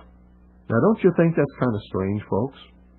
You see, because the largest intelligence apparatus in the world, with the biggest budget in the history of the world, has been looking for Osama bin Laden for years and years and years, and can't find him. Some doofus, jerk-off reporter with a camera crew waltzes right into his hideout and interviews him. Now, that tells us two things. Either everyone in the intelligence community and all of the intelligence agencies of the United States government are blithering idiots and incompetent fools, including the entire apparatus of the FBI and all of their personnel, or they're lying to us. They're not looking for him at all. And the second is the truth. You see, the CIA created Osama bin Laden. They recruited him. They trained him. They found his leadership. They brought them all together. They showed them how to fight the Soviet Union in Afghanistan, and when that was over, they still continued to fund him and train him, and they're now using him to help bring about world government by making him the big boogeyman because they can't use Saddam Hussein anymore. Did you ever hear of Osama bin Laden before you heard of Saddam Hussein? When did you start hearing of Osama bin Laden? It was after Saddam Hussein and Iraq were supposedly neutralized in the Gulf War, because they needed a new boogeyman. But they're not looking for Osama bin Laden, because I'm telling you right now, if I were the head of the Central Intelligence Agency, within 2 weeks I would have him dead or in custody without fail. A reporter from CNN and his little camera crew got in to Osama bin Laden's secret hideout and conducted an interview. If you don't believe me, tune into CNN. They're probably running it right now as I'm speaking. And if you believe it, you are one of the stupidest jerks that ever lived on the face of this earth. And whatever is going to happen that they're going to blame on Osama bin Laden, don't you even believe it. Wow. That was 2 months before September 11th. And wouldn't you know it, Bill Cooper was killed in his own driveway just 2 months after that. Interesting that the most famous government whistleblower of all time, author of the book Behold the Pale Horse, warns people, remarkably, about 9/11 just 2 months before 9/11 and winds up being killed by law enforcement immediately after 9/11. Now, was Cooper a prophet? No. He was simply someone with former Q clearance who knew how covert government operations worked. So when he saw CNN talking about bin Laden, playing Bakr Atyani's interview, where they were allowed to just waltz right into Al-Qaeda's secret hideout, followed by a warning of an imminent attack, he knew exactly what he was watching. He was watching one of the most integral parts of any of these operations, making sure the public knows who the bad guy is. It's False Flag 101. They were reseeding bin Laden's name into the mind's eye of society. In order to sell bin Laden as the perpetrator, the public first needs to know that he is already an enemy. Cooper knew this concept well. It's something that has preceded almost every war of the 20th century. It's an archetype. First you build them, then you let them loose, then you expose them, followed typically by a well-timed traumatic event, and then you wage war on them. He knew the next round was coming. We had just went through this same cycle with Saddam Hussein. First, we built him in Iraq during the Iran-Iraq war, funding them, giving them technology, and overall aiding him as he waged open chemical warfare on Iran. Then, once we were done with him, we exposed him to the public as a monster, and then we waged war on him. Once you know how these people operate, it becomes easier to read their moves. And like William Cooper stated during his now famous June 2001 broadcast, we also built up bin Laden. Because from 1979 to 1992, in a campaign called Operation Cyclone, the CIA funded the Mujahideen. The CIA's prized asset during this time was Mujahideen commander Jalaluddin Haqqani, close friend and mentor of Osama bin Laden. He is the Mujahideen commander who personally helped and protected Osama bin Laden during his rise. Haqqani received his assets, like the rest, through Pakistan's Inter-Services Intelligence Agency, as this was the office used by the CIA to get their funding to the Mujahideen. But due to his, quote, prized asset status, he also received additional payments direct from the CIA's operatives themselves. This is the man who took Osama bin Laden under his wing and mentored him, funded directly by the CIA. British Foreign Secretary from 1997 to 2001, Robin Cook, further clarifies that specifically throughout the 80s, bin Laden was armed by the CIA, and that, quote, Al-Qaeda, literally the database, was originally the computer file of the thousands of mujahideen who were recruited and trained with help from the CIA.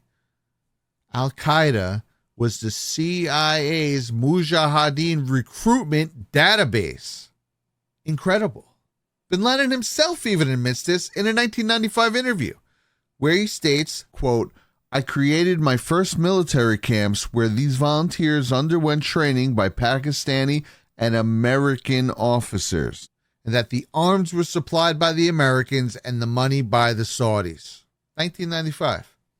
This group was Bin Laden's Maktab al-Khidmat, and they were nurtured by Pakistan's Internal Services Intelligence Agency, the CIA's primary conduit to the Mujahideen during Operation Cyclone. The Mujahideen is what split into Al-Qaeda, as we just went over, and the Taliban. We helped build them. And Bin Laden, Saddam Hussein, and the Taliban were bad guys 1, 2, and 3 in kicking off the new never-ending war in the Middle East. All at one time funded by the United States government through the CIA. They say the casualties from this one are going to be so much worse. They are ready to go to war. There is a sense of war here at the Pentagon. And thank you very much, John McWethy at the Pentagon. We'll be coming back to you many times in the course of the evening. The question is, go to war with whom? Because from the FBI, from the CIA, from the Pentagon today, no warning of this whatsoever, no knowledge of who's involved. No warning of this whatsoever, no knowledge of who's involved. The intelligence community for some time has been warning. The U.S. State Department put out a worldwide caution. The administration recently released a warning that they thought Osama bin Laden might strike out against U.S. targets. If you think the idea of our own government lying to us to generate support for a war is impossible, they've literally done it so many times. President Wilson commissioned an entire council in World War I dedicated to propaganda, which circulated monstrous imagery and invented horrible stories of the German people, all with the sole intention to make American citizens beg him to enter the war. It worked, and they did. This propaganda they told us about them killing women and children and one thing and another. They had a lot of propaganda about that there. The Hun, you know, they called him. And how he'd go through these villages when he'd capture them and kill all the people off and that there. That's the stuff that they told us. To feed you up to get you mad, I guess. Atrocities alleged to have been committed by the Germans in Belgium were presented in melodramatic form. The evil Germans threw the babies on the floor and left them to die. We'll flash back to this in a moment. The Woodrow Wilson administration's Committee on Public Information brought advertisers, graphic artists, newspaper editors, novelists, and more together for a 2-year media campaign. George Creel headed the operation. Edward Bernays, the future father of public relations, chaired the CPI export service, and Hollywood itself got right to work making propaganda films. All to sell the Great War. The Gulf of Tonkin incident, August 4th, 1964. U.S. military vessels openly attacked by the North Vietnamese. President Johnson gave a public address explaining it to the nation. And on the heels of the public's outrage, the Gulf of Tonkin resolution signed by Congress, allowing President Johnson to deploy U.S. forces to Vietnam for open warfare. The Gulf of Tonkin incident was made up. It never even happened. The National Security Agency had deliberately skewed intelligence at President Johnson's request to create the impression that an attack had been carried out, leading to literal Vietnam. Still think it's impossible? In the lead up to the first Gulf War, a young girl named Naira, last name redacted for safety, of course, came forward with the harrowing tale of Iraqi soldiers coming into Kuwaiti hospitals, taking the babies out of their incubators, and putting them on the ground to die. Look familiar? Naira presented this as an official testimony to Congress. The second week after invasion, I volunteered at the Al-Adan hospital with 12 other women who wanted to help as well. I was the youngest volunteer. The other women were from 20 to 30 years old. While I was there, I saw the Iraqi soldiers come into the hospital with guns. They took the babies out of the incubators, and left the children to die on the cold floor. It was horrifying. Public reaction naturally was one of pure anger. The incubator babies. President Bush came on TV and repeated it to the nation like a rallying call. And 3 months later, with the public now fully on board, Bush initiated open warfare in Operation Desert Storm, off to fight literal monsters once again. Naira's testimony was made up.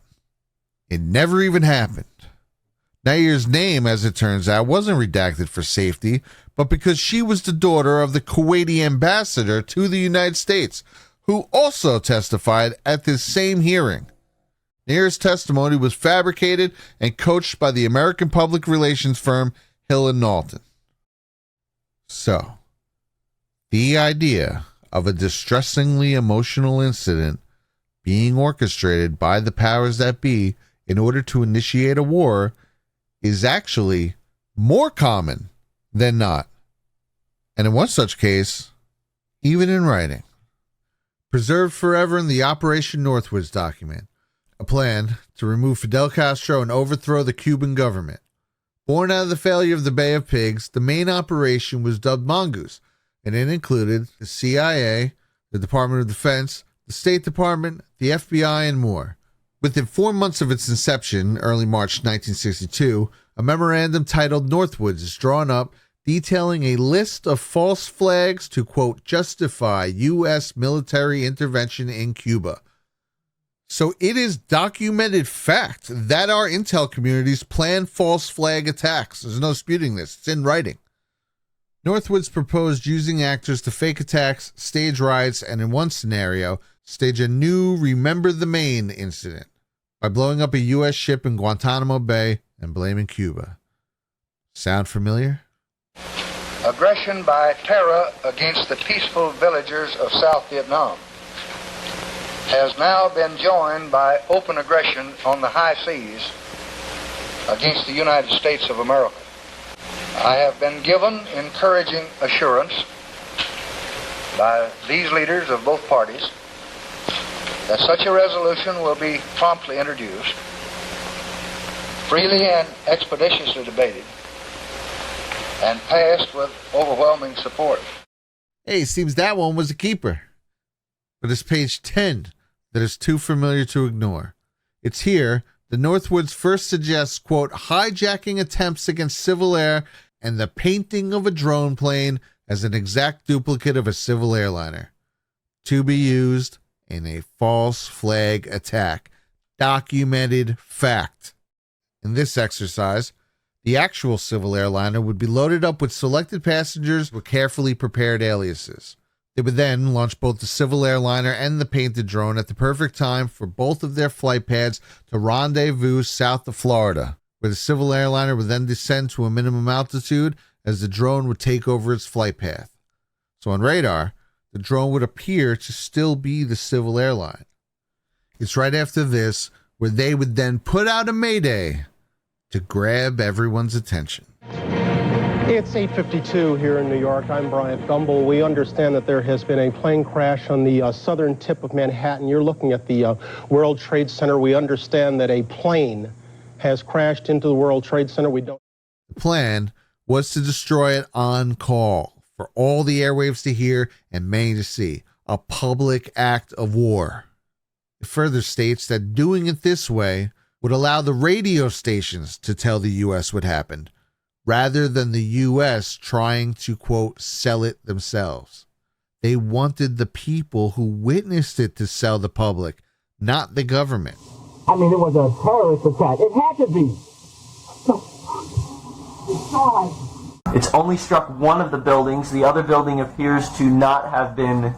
Holy fuck!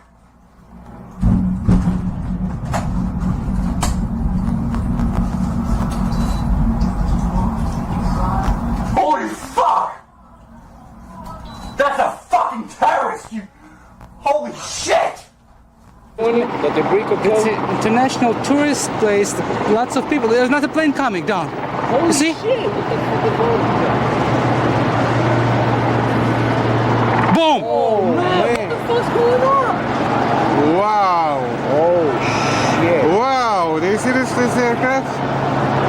I've got it all. Yo, what the fuck? Yo, that's terrorist shit, bro. That is it. This is terrorist. That's Obviously. Wait. Oh my God! Oh my God! Oh my God! What? Oh my God! It's terrorist act! That is what do we do?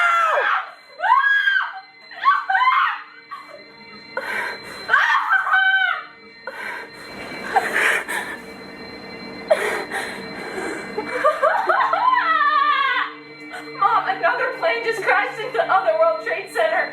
Another plane hit a jet, a jumbo jet. I'm so scared. I'm leaving. No, I know. Don't make it.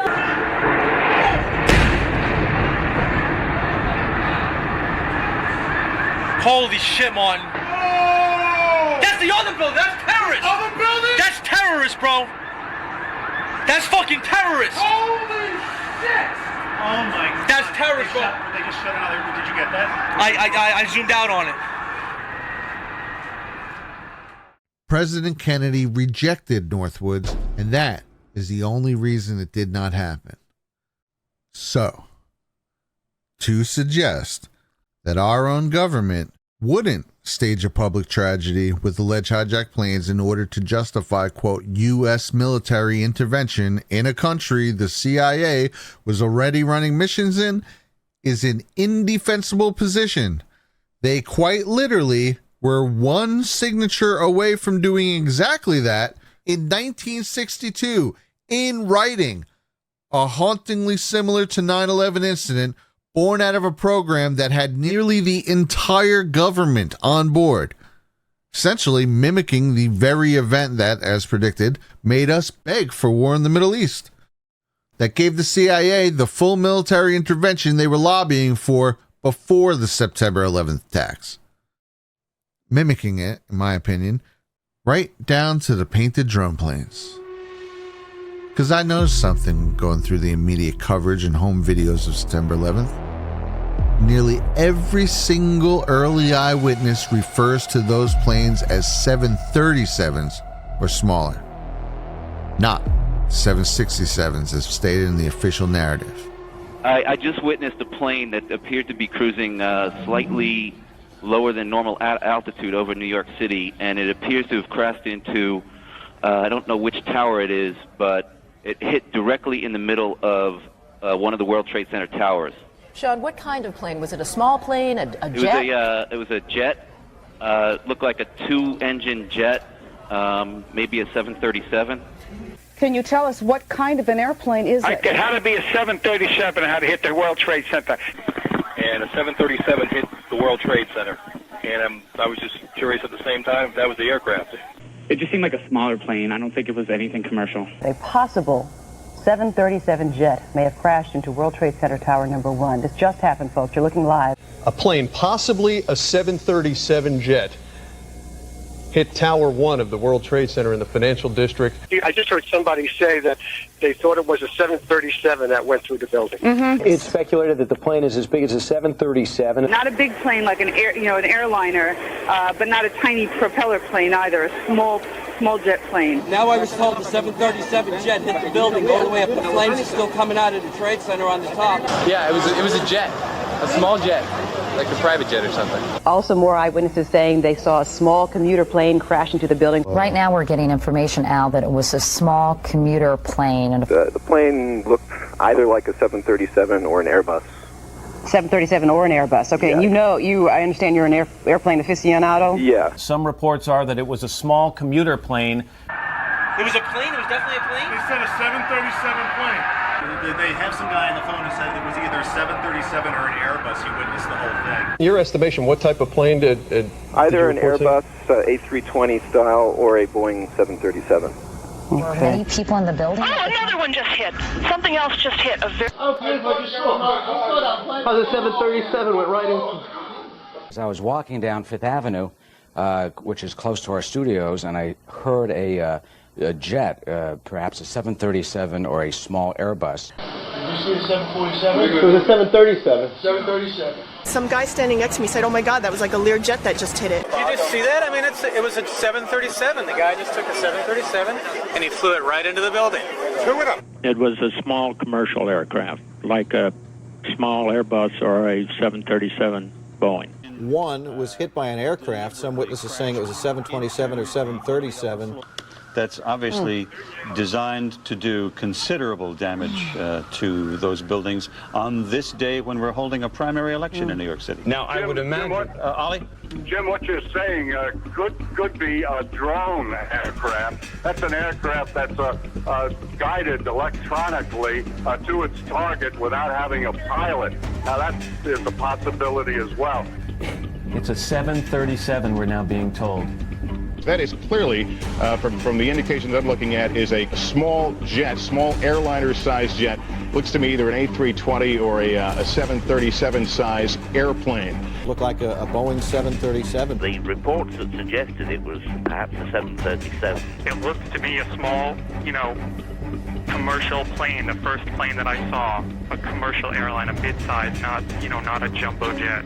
I'm just getting messaged from one of our employees here at MSNBC whose husband, and we hope to get him on the phone, saw this. He said it looked to him like it was a 737. My guess is what we saw there was an A320. That's just my guess. Didn't seem like a big passenger jet. It was a smaller type plane. It definitely did not look like a commercial plane. I didn't see any windows on the side. Those could be cargo planes. We were en route to the scene, and an airplane passed over our head from south to north, and this was a Boeing 737 aircraft. I saw it for a fraction of a second, but it appeared to me to be a 737 would be the most likely candidate. Yeah, that certainly is what it looked like. The first plane appeared to be a 737. The plane we saw, absent any perspective, seemed to be a smaller plane. Let us go to Richard Thompson on the telephone. He is a licensed pilot, and he witnessed this. It was a small business jet of some type. The engine configuration looked like it was a 737. What's reported, at least, as a 737 type size airplane. The second plane hit the Tower 2. Looked like a 737. Some witnesses saying that they saw one of the planes, I believe the DC-3, or maybe it was a smaller plane. I think it was a smaller plane. They compared it to the size of a shuttle, like the Boston or Washington shuttle. Was it a large aircraft? It looked fairly large. I didn't think it looked as large as I'm hearing it probably was. I thought it was a small jet. It sounds like maybe it was larger than I thought. Well, but you were the eyewitness. I mean, that's not just a few people. That's damn near everybody. Even going so far as to argue people down who so much as even suggest a 747.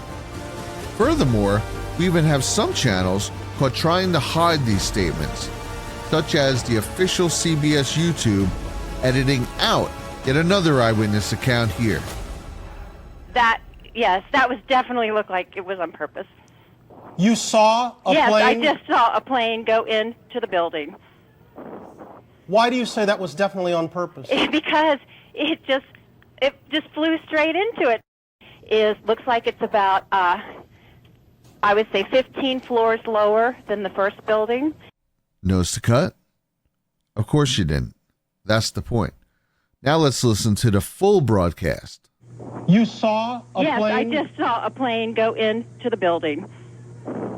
Why do you say that was definitely on purpose? Because it just flew straight into it. It didn't look like it was, and it didn't look like a commercial jet. It was a smaller plane.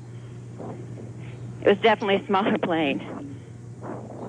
Can you characterize the scene down there right now for us? Now, on the... Yeah, as you can look down to the street? Yes. From your vantage point? On the second building, I think that the further one, the east side, there it looks like it's about, I would say 15 floors lower than the first building. The entire statement left in full, except the part where she says it was a smaller plane. Clearly, someone made the decision to edit this out. So I decided to take it a step further. Step 1, create a scale. Using the typical floor plans of Tower 1, I set the scale at 207 feet 2 inches. This line right here represents the alleged hijacked 767's overall length, and this range right here represents the size of the plane cited by nearly every eyewitness. I then gathered as many clear, straight-on shots of Flight 175 hitting the South Tower as I could find, stopping each one as close as possible to the tower for maximum accuracy. As you can see here, this set of shots covers the full spectrum, from slightly south to slightly north. Due to the angle that Flight 175 hits Tower 2, the shots taken from the southeast perspective will scale the plane as slightly larger than it actually is due to two variables: the plane being closer than the building, and due to the angle lining up more straight with the plane, but not with the tower from which we're setting the scale off of. As you'll observe, even with these variables in its favor, Flight 175 still scales short of the proposed 767. Conversely, the shots from the northeast perspective will show it slightly shorter. There's one, and there's two, both scaling to a 737. And finally, an angle with as close on of a shot as there is, also scaling to a large 737. Running the gamut and showing that every last one scales shorter than the 767 they claim it is. The planes that hit the Twin Towers were not the ones that were hijacked.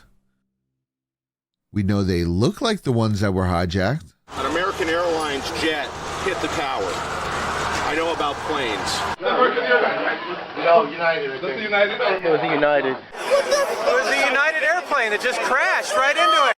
An aircraft at Eglin Air Force Base would be painted and numbered as an exact duplicate for a civil registered aircraft, straight from our own government's writings. And of course they were drones. They hit their target dead on. You're telling me that alleged hijackers with minimal flight training who supposedly could barely fly Cessnas were able to perfectly navigate full-size passenger jets 100 miles off course without help from a tower and hit their targets dead on 3 times. There is no way. Which brings us back to Amalgam Virgo. Because if you were going to orchestrate a false flag the level of Operation Northwoods or 9/11, you would need drive runs. Bush said he was formulating a plan to take out Al-Qaeda once and for all that they, quote, developed over the spring and summer. Coincidentally, the same time this simulation is set up. A much-needed dry run. Even if the majority of people involved have no idea it's for a real event, you still need to be able to conduct a high-end run-through. And that's what NORAD seems to have done just 3 months before it happened. Here is the PDF of the earlier mentioned Amalgam Virgo. Again, with a picture of Osama bin Laden preparing to use drone planes to commit a terrorist act. This fictional drone plane attack is also taking place not in an overseas embassy, not on a ship, not on a military base, but on a U.S. city. And as you scroll down, you will observe the chilling similarities as nearly every mock-up shows a drone plane flying over a body of water towards the city. When you get to page 22 in the corner, you have a drone next to a city with what looks like exploding skyscrapers. Page 23, the same thing. And to top even that off, you finally have the track synopsis on page 31. If you come to the bottom corner, it states that the UAVs, or drones, are color-coded red. And what are the 2 UAVs on this map? 9 and 11, with 9 circled with dots. And what's the highlighted UAV 9's time frame? 8:30 to 9:30 local, the exact time both planes hit the towers, 8:46 and 9:03. I'm sure that's just a coincidence, though, that NORAD conducted a simulation of Osama bin Laden flying drone planes into buildings, with the first two drone designations being 9 and 11, with the attached exact time designation window only 3 months before. Definitely just a coincidence. And again, these are their own documents. The events of 9/11 have been covered by 10,000 journalists since it's happened. Surely some of them must have read the Amalgam Virgo PDF. Or what about the, quote, official investigation? Speaking of such, might also surprise you to find out that the FBI director at the time of 9/11 was none other than Robert Mueller, who was appointed just 1 week before the attacks, who then conducted an investigation that went on for years and led nowhere. Sound familiar? That investigation, by the way, or should I say, the FBI investigation into the September 11th attacks, is codenamed PENTBOMB, short for Pentagon Twin Towers Bombing Investigation. Not Twin Towers Hijacking Investigation, not Twin Towers Jet Fuel Investigation, Twin Towers Bombing Investigation. Bomb. Robert Mueller was also one of the main voices behind the now proven false declaration of weapons of mass destruction in Iraq. I am concerned always about the threat of WMD attack on the United States. Our particular concern is that Saddam Hussein may supply terrorists with biological, chemical, or radiological material.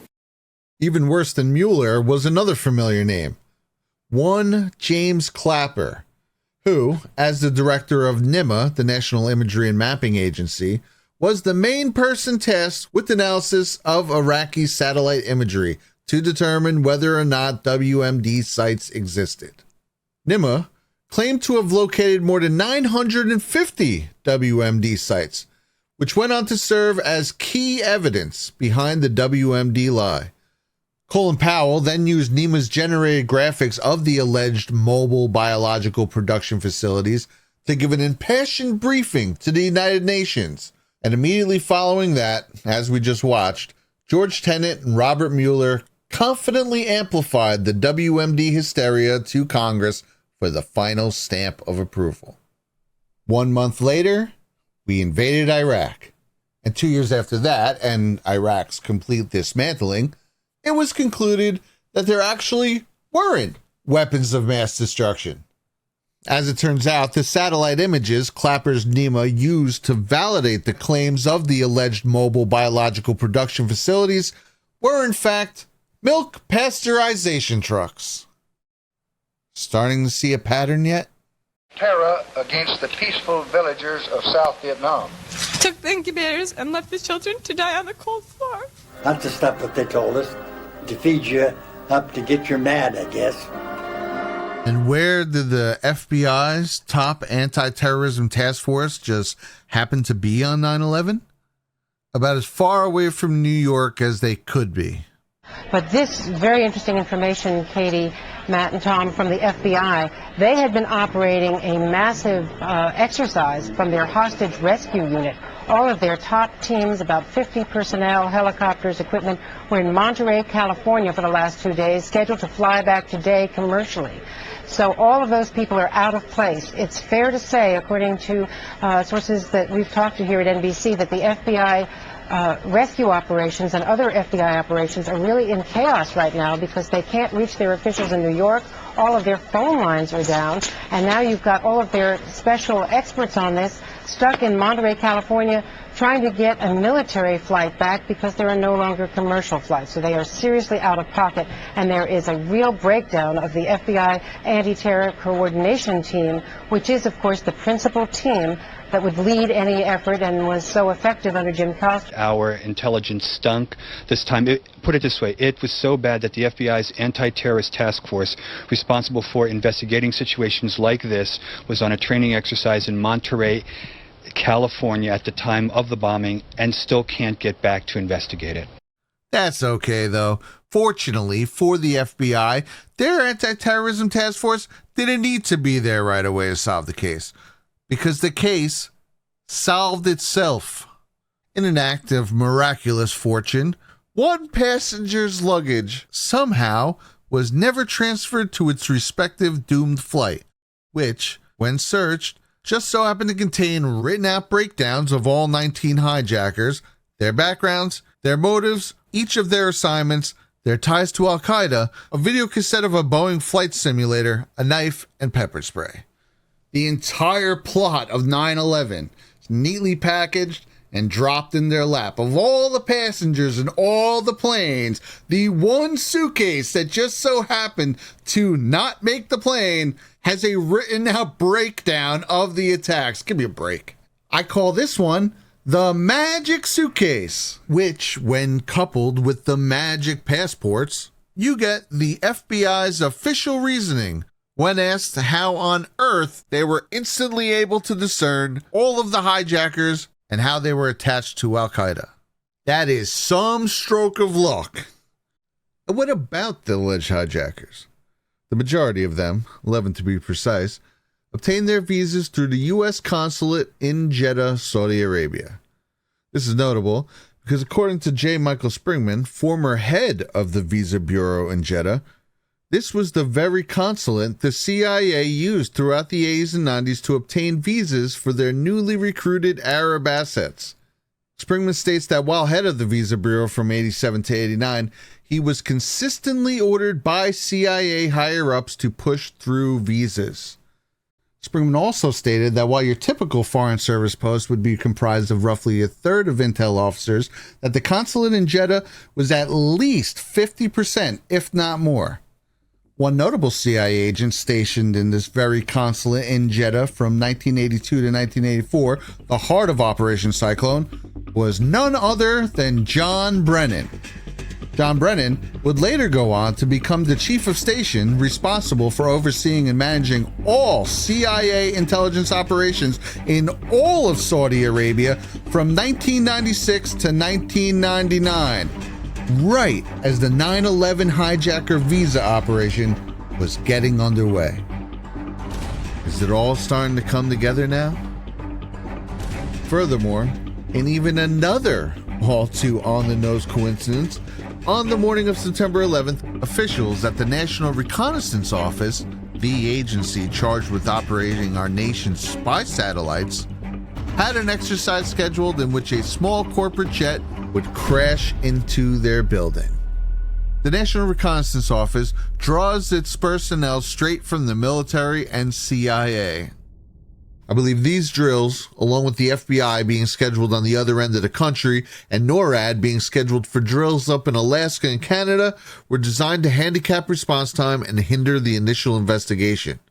I believe that's also why World Trade Center 7 was taken out, to cripple the on-site operating center. Because World Trade Center 7 wasn't just any office building.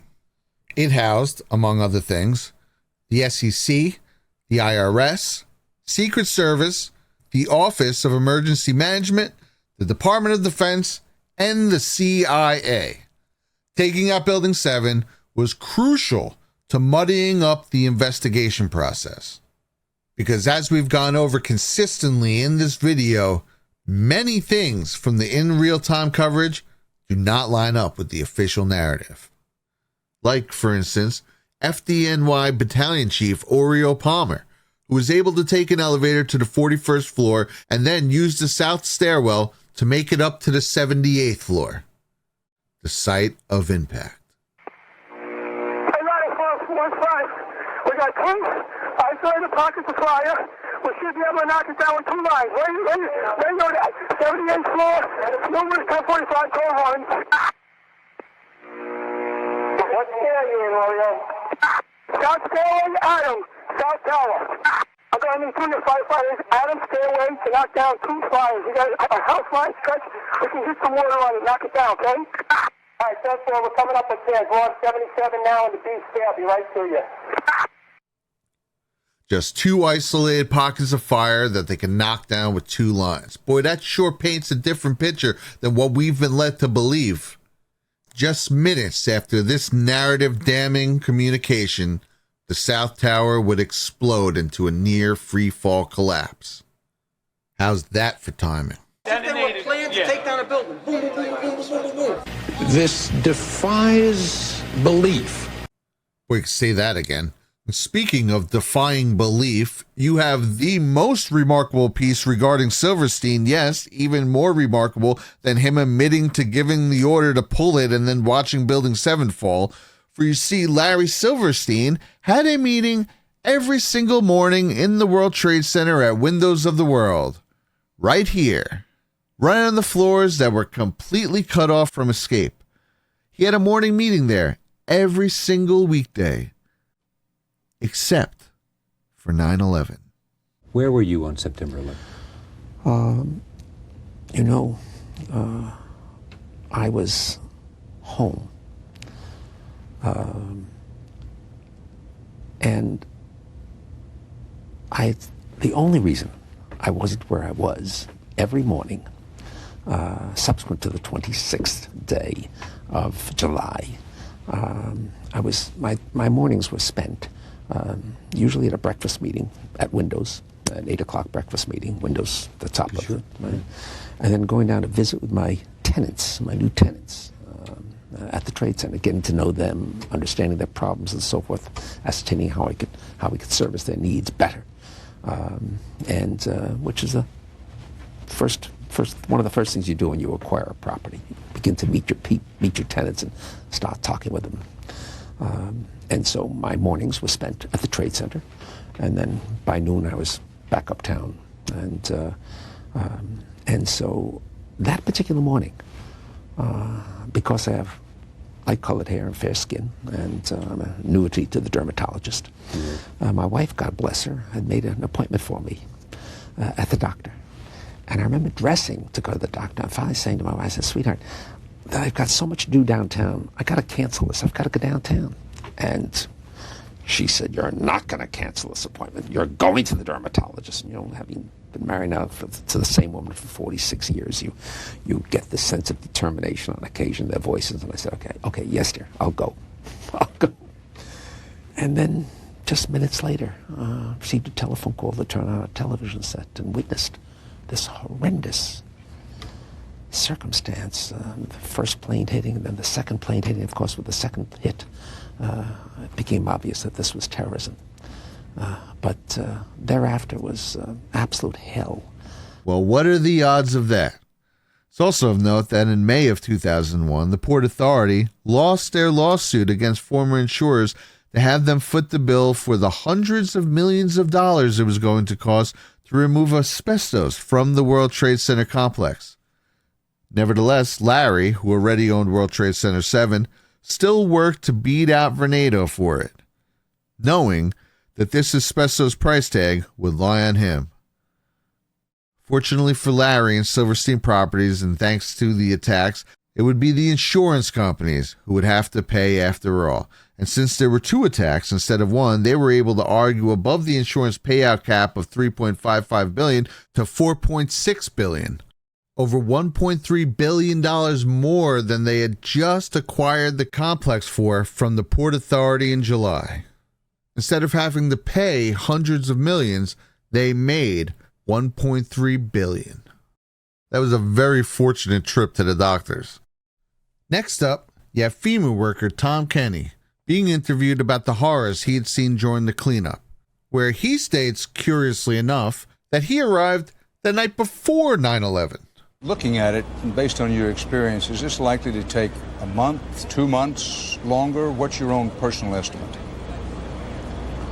To be honest with you, we arrived on late Monday night and went into action on Tuesday morning. And not until today did we get a full opportunity to work the entire site other than the spot at Church and Day to which we were deployed. So let's just think about this for a second.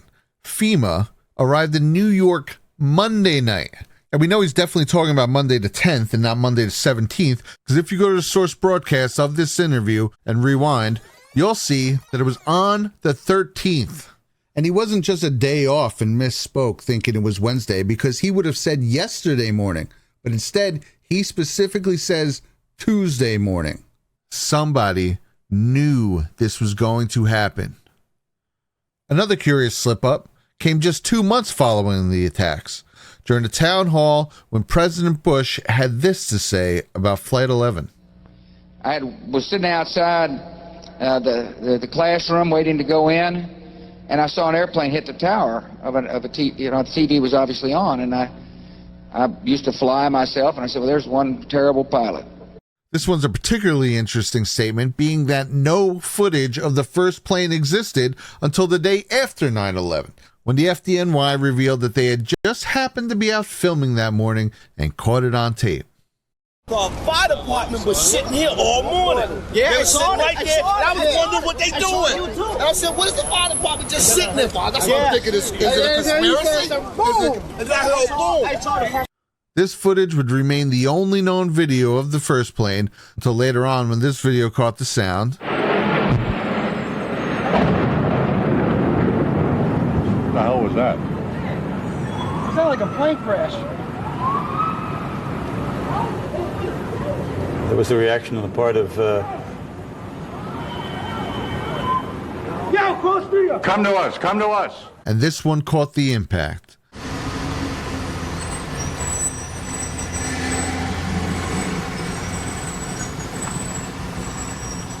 To this day, these three videos along with these three pictures are the only recorded footage of the alleged Flight 11. So, it would have been impossible for Bush to, quote, have seen the first plane on TV before entering the classroom. And what happened right after September 11th? They signed the Patriot Act, taking away everyone's privacy. The Patriot Act is often presented as a bill created urgently in the response to 9/11, much like the hunt for bin Laden or the U.S. in Afghanistan. But this is also not the case. The Patriot Act was actually mostly drafted already by Joe Biden in 1994. Right after 1994, and you can ask the Attorney General this because I got a call when he introduced the Patriot Act. He said, Joe, I'm introducing the act basically as you wrote it in 1994. It was defeated then not by any liberals. It was defeated then by the folks who were worried that we'd have the Minutemen would get in trouble, by the Mr. Barrs of the world who were worried about the right wing, not anything else. So that has nothing to do with you all, but just to set the record straight. Almost the same thing that got passed, the Patriot Act, was introduced by me in 1994. It wasn't able to pass. This time, however, it went through with not even a second thought.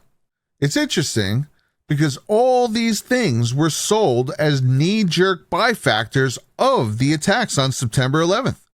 But in reality, they were all already in the works. So quick recap, Joe Biden is the one who drafted the Patriot Act.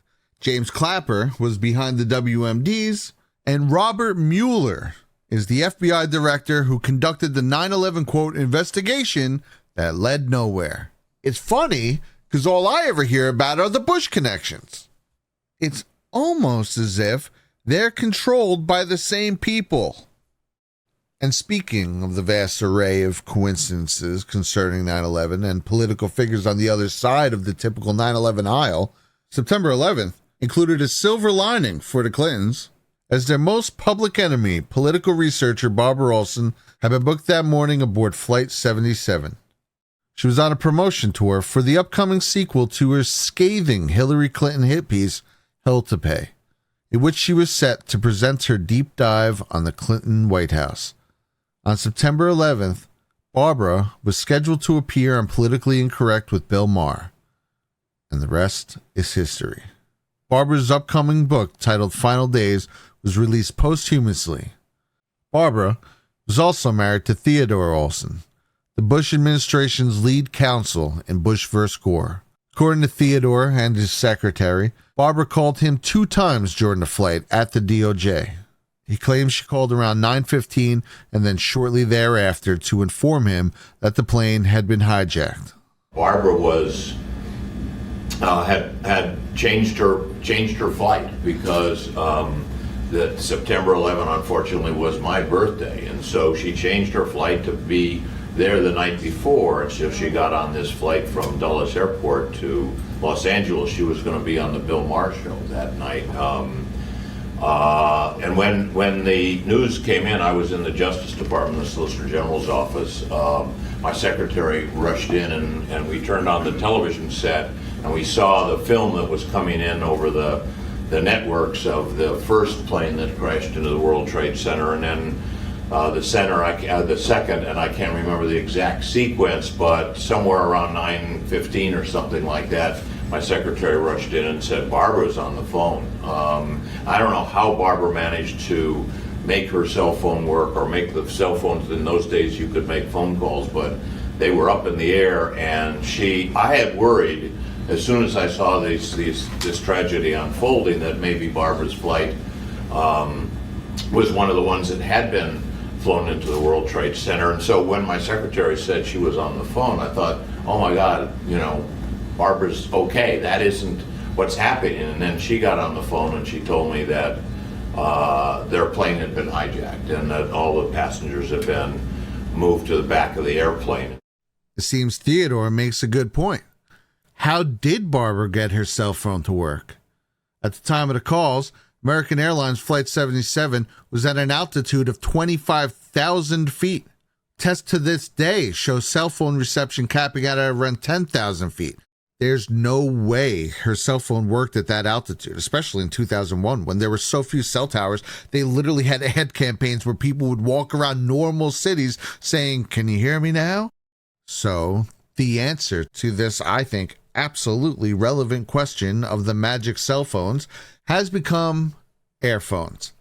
When you ask a question about one of the many phone calls made from the hijacked planes, you will typically receive a snarky, condescending retort of airphones. Yes, many airplanes did in fact have airphones at this time, but to act like mentioning cell phones is absurd is in fact absurd in itself. The theory of airphones was added after 9/11. A revisionist history.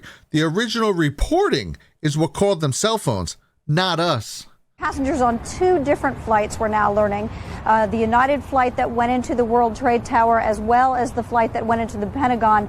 Cell phone calls from passengers on both those flights. From a cell phone call aboard the plane that crashed in Pennsylvania. A passenger on the plane told an emergency dispatcher in a cell phone call. She did get off a phone call to her husband on the cell phone. Tonight we're getting reports of cell phone calls from at least 3 of those 4 flights. There was a flight attendant who apparently got a cell phone call off. There was a businessman who got off 2 cell phone calls. Everywhere you looked, they were talking about cell phones, not just calls, cell phone calls. It was even in print. Cell phone calls carried message of terror. Several people used cell phones Tuesday to describe the hijackings. A few people on the hijacked planes managed to make cell phone calls. The harrowing cell phone calls from hijacked victims. She made 2 cell phone calls to him before the jet crashed. She was able to call her husband from the plane on a cell phone and tell him that she loved him. One man aboard United Airlines Flight 93 called 911 from a bathroom using a cell phone. It was one of at least 4 cell phone calls made from the doomed aircraft. Cell phone calls made by passengers to relatives shortly before the crash suggested they planned to wrest control of the jet from hijackers. Barbara Olson called twice on her cell phone to describe the hijacking to her husband. Cell phones allowed hijacked victims to say final goodbyes. So at the very least, it's not ridiculous to think that these calls may have actually been made from cell phones. And if so, that means they could not have been made from the air, which again is yet another arrow pointing directly to Operation Northwoods. The passenger carrying aircraft will descend to a minimum altitude and go directly into an auxiliary field at Eglin Air Force Base, where arrangements will have been made to evacuate the passengers. Which brings us to Flight Attendant C.C. Lyle's call to her husband. Tuesday, 9:47 a.m. Hi, baby. Baby, you have to listen to me carefully. I'm on a plane that's been hijacked. I'm on the plane. I'm calling from the plane. I want to tell you I love you. Please tell my children that I love them very much. And I'm so sorry, babe. I don't know what to say. There's 3 guys. They've hijacked the plane. I'm trying to be calm. We're turned around, and I've heard that there's planes that's been flown into the World Trade Center. I hope to be able to see your face again, baby. I love you. Bye.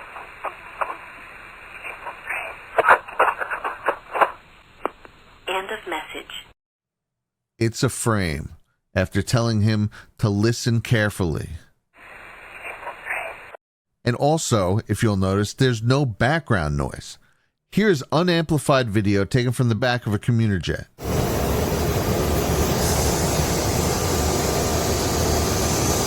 Now here's Cece's call. Tuesday, 9:47 a.m. Hi, baby. Baby, you have to listen to me carefully. Nothing. The tape hiss from her husband's answering machine is louder than her background.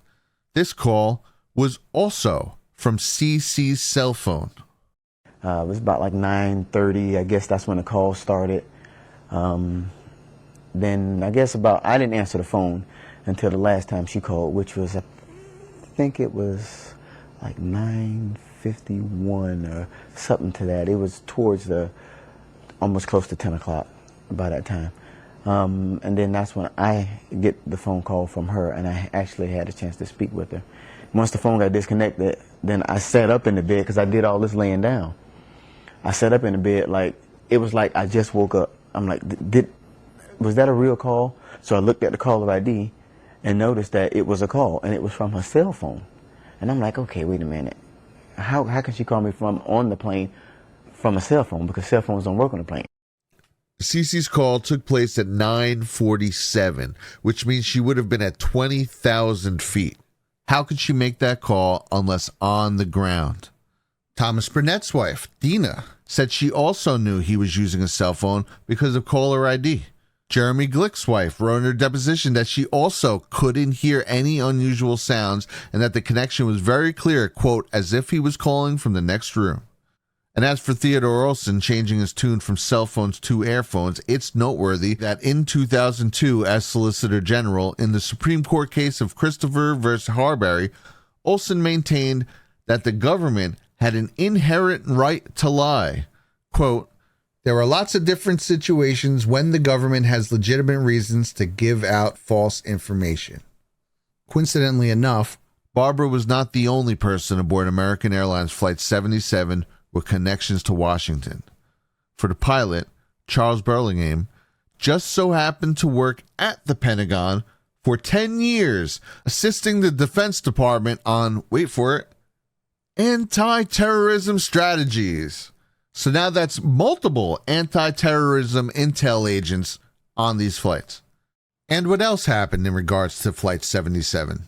Well, Monday, September 10th, Donald Rumsfeld had announced this. According to some estimates, we cannot track $2.3 trillion in transactions. $2.3 trillion with a T. That's $8,000 for every man, woman, and child in America. Well, it should come at this point as no surprise to anyone watching this that it was the Budgets Analyst's Office where they were quote-unquote looking for this $2.3 trillion in unaccounted for transactions that just so happened to get hit and explode. Furthermore, the Pentagon, which is the security center for our entire country, for some reason has no security camera footage of the plane, save for 3 frames of it from across the street. What happened to all these cameras? Did they mysteriously black out right at the second the plane came as if they were guarding Jeffrey Epstein? And they're there, quite visible in many pictures from the Pentagon that day. 1, 2, and 3. But alas, all we've gotten is this. There's something about what hit that day they do not want people to see. There's zero chance the Pentagon doesn't have real footage of this incident. They've had over 20 years in the lead up to AI to release it. Now it's too late. If it was Flight 77 and went down exactly as they have told us, they would have released that video the following week. Instead, they waited 4 years and released 3 blurry frames. Nothing about the attack on the Pentagon makes sense. In the hours following the event, aviation sources described Flight 77 as having been flown with extraordinary skill, even marveling at the presence of mind of the hijacker to shut off the transponder. But this, however, also makes no sense. According to hijacker Hani Hanjour's flight instructors, his piloting skills were so shoddy earlier that year that they questioned if his 1999 pilot's license was even genuine. They described him as a very bad pilot who shouldn't even be in the air, with one employee expressing his amazement, quote, he could not fly at all. Yet on September 11th, Hanoi Hanjour allegedly performed an extraordinarily skilled 330-degree descending corkscrew to perfectly smash his plane into the middle of the Pentagon. Very believable. But now going back to the second part of this statement, the alleged hijackers' presence of mind to turn off the transponder codes, they didn't just change on Flight 77. The transponder codes changed on all 4 flights that day, with 3 of them disappearing altogether. According to the secondary surveillance radar data, at 8:47, the flight being tracked as United 175 would suddenly start showing 2 different transponder codes. This would go unnoticed for 4 minutes while air traffic control frantically looked for Flight 11. By the time they would check back, they could only speculate that the aircraft on radar was still United 175. The reason for this is that the only way to identify a plane is via their transponder code. Once that's shut off, all radar can do is tell you that something is flying at that place, not what is flying at that place. Hence, for the final 10 minutes of its journey, it is referred to as, quote, the unidentified aircraft believed to be United 175. Air traffic controllers lost Flight 11's transponder code altogether at 8:21, immediately degrading the information about the aircraft. 17 minutes later, American Airlines SOG Halleck would report that they have no active read on Flight 11. United 93's transponder code was lost at 9:41, and by 9:53, controllers had lost track of it on radar as well. And as for Flight 77, air traffic control lost anything on radar even resembling American Airlines 77 for 29 minutes after its transponder code also disappeared. Until an object on radar going in the complete opposite direction with no transponder code was tracked under the assumption that it was Flight 77, right into the Pentagon. It was during the same time frame of the lost Flight 77 that reports started coming in from the FAA to NORAD that American Airlines Flight 11 had been spotted still in the air, headed towards Washington, 35 minutes after it allegedly struck Tower 1, leading the FAA to state that it was evidently another aircraft that hit the tower. Takeoff times of the drone aircraft and the actual aircraft will be scheduled to allow a rendezvous where the drone aircraft will continue to fly the filed flight plan. Operation Northwoods.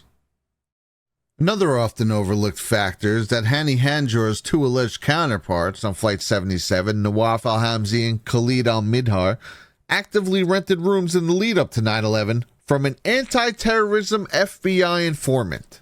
Just a minor detail that also seems to be missing from the yearly fluff pieces all the major networks put out on September 11th.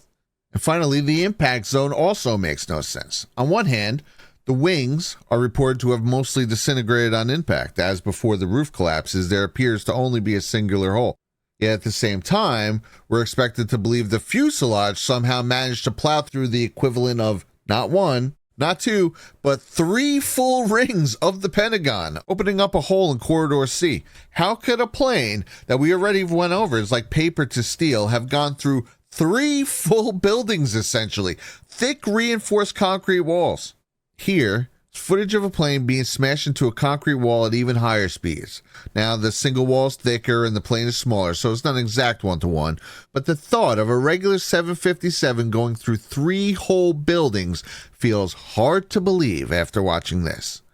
At least absent some sort of explosive materials on board. It's also hard to believe, again, that this was literally simulated less than 11 months earlier.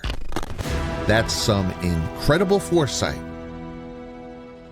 And here is some more incredible foresight. Officials have begun a major investigation into whether someone or many people benefited financially from the evil done to the country last Tuesday. Not long before the attacks occurred, there were some financial transactions in the stock market that may indicate knowledge of the attack before it began.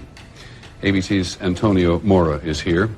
Whether they ever get to, if they ever get to the bottom of it, it will be astonishing. Astonishing, no question, Peter. What many Wall Street analysts believe is that the terrorists made bets that a number of stocks would see their prices fall. They did so by buying what are called puts. If you bet right, the rewards can be huge. The risks are also huge, unless, of course, you know something bad is going to happen to the company you're betting against. One example, United Airlines. The Thursday before the attack, more than 2,000 contracts betting that the stock would go down were purchased. 90 times more in one day than in 3 weeks. When the markets reopened, United's stock dropped. The price of the contracts soared, and someone may have made a lot of money fast. $180,000 turns into $2.4 million when that plane hits the World Trade Center. It's almost the same story with American Airlines. That's a five-fold increase in the value of what was a $337,000 trade on Monday. All of a sudden becomes what? $1.8 million. And there's much more, including an extraordinarily high number of bets against Morgan Stanley and Marsh & McLennan, two of the World Trade Center's biggest tenants. Could this be a coincidence? This would be one of the most extraordinary coincidences in the history of mankind if it was a coincidence. So major short selling went on with United and American immediately preceding the event. More specifically, 4,744 put options to 396 calls were put on United Airlines 5 days before September 11th, and 4,516 put options to 748 calls were put on American Airlines 1 day before September 11th. No other airline companies had an unusual put-to-call ratio in the days leading up to the attacks. Clearly, someone knew. But nope, this occurrence was determined a coincidence by the SEC and FBI because the people doing it were, quote, U.S.-based and had no ties to Al-Qaeda. So, you're still not going to follow that lead? We're supposed to believe that nearly 5,000 put options being purchased on each airline involved in the attack just a few days prior is just an innocuous coincidence? No other airliners had massive short selling in the week prior, just United and American. And part of the FBI's reasoning behind dismissing this is because the buyers were U.S. based? You know who else was U.S. based and made a ton of money following the attacks on September 11th? The Carlyle Group and their many investors, like Bush's chief legal advisor and advisor on the Iraq War, James Baker, Deputy CIA Director during the foundation of Operation Cyclone, Frank Carlucci, and of course, Bush Sr. Follow the money. One of the most powerful questions in any investigation is memorialized in the Latin phrase, qui bono, who benefits. On the 14th of December 2001, just 3 months after the attacks, Halliburton, KBR, is awarded the U.S. Army Logistics Civil Augmentation Program 3 contract to provide a complete array of service 24 hours a day, 7 days a week, under any condition and at any location around the globe, including, but not limited to, the construction of facilities, transportation, utilities, meals, housing, laundry, mail. The full spectrum. LOGCAP 3 was one of the largest government service contracts in history. In 2003, Halliburton was also awarded another contract on top of the ongoing LOGCAP named RIO for Restore Iraqi Oil. For this, Halliburton put together a team to do exactly that, build oil infrastructure in Iraq. Now, why are these contracts a conflict of interest, you might ask? Because from 1995 up until the day he was announced as George Bush's vice president, Halliburton's chairman of the board and chief executive officer was none other than Dick Cheney. Carlyle and Halliburton, both making massive fortunes in the wake of September 11th. What are the odds? Coincidentally enough, Carlyle chairman Carlucci and Halliburton CEO Cheney were also part of another organization, along with 14 other future members of the Bush administration, including Paul Wolfowitz and Donald Rumsfeld, Bush's top two in the DoD. Project for the New American Century, a neoconservative think tank focused on U.S. foreign policy, who in 1998 wrote an open letter calling for the removal of Saddam Hussein via full-scale ground invasion as the only way to remove the threat of WMDs. and whose 2000 report on, quote, rebuilding America's defenses stated that due to the dramatic reduction in military research and development, their envisioned transformation would be a long process, absent some catastrophic and catalyzing event, like a new Pearl Harbor. This is being seen on Capitol Hill as another Pearl Harbor. Everybody's talking about a second Pearl Harbor. Pearl Harbor. Pearl Harbor. Pearl Harbor. Pearl Harbor. Well, looks like they got their wish. Which brings us finally to the man who ties them all together, George H.W. Bush. And the question, would he have been aware of the Operation Northwoods proposals? According to the official documentation, Bush didn't enter the CIA until January of '76 when he became director. That's some 14 years after Northwoods had circulated. Or at least that's what people thought, until July of 1988, when a memorandum from 1963 surfaces putting Bush in the CIA a lot earlier than previously admitted. It's an update direct from J. Edgar Hoover himself on the situation surrounding the assassination of Kennedy, sent to one Mr. George Bush of the Central Intelligence Agency, putting George H.W. Bush, the man who spent the eve of September 11th with Osama bin Laden's brother, Bush Jr.'s future envoy and advisor to the Iraq War, and one of the masterminds of Operation Cyclone, in the CIA, at very least within 1 year of the infamous Operation Northwoods document, the blueprint of 9/11. So in summation, I reject the official narrative of September 11th. While easy to swallow in its simplicity amidst its chaotic aftermath, when one finally stops to examine it with a sober head, it completely falls apart. Not a single facet of their story is held up over time. But why? Why orchestrate such a catastrophic event? The why is because I believe war is control. With ongoing war comes a general uneasiness. An uneasy public is a controllable public. In the name of safety, the machine was finally able to enact their surveillance state via the newly branded Patriot Act, which of course is always the most important goal of any operation. Ways to get the public to willingly give up their rights, tightening their control. September 11th ushered in a police state under the panic of national security. I also believe war is freedom. It's a license to run amok on the world stage. The CIA was finally free to resume clandestine activities in Afghanistan, and this time alongside the full-scale invasion coveted just 1 year prior. With all the funding their heart could desire. Full freedom. Since September 11th, the United States has sent nearly $4 trillion to Iraq and Afghanistan. Who audits the billions paid for war? Who actually receives the money? I believe these reasons to be the why. Now, as for the how. I believe Towers 1, 2, and 7 were absolutely rigged for demo. I believe their free fall pulverization into dust specifically mimics the high-rise implosion technique that typically employs the explosive gelatin, which just so happens to be the name of the group who worked on the B thing, followed by the E team, pictured standing nearly in the exact same spot the first plane hits, next to 100 fuse casing boxes. I believe the Pentagon mass casualty event in Amalgam Virgo with dry runs, with Operation Northwoods being the blueprint.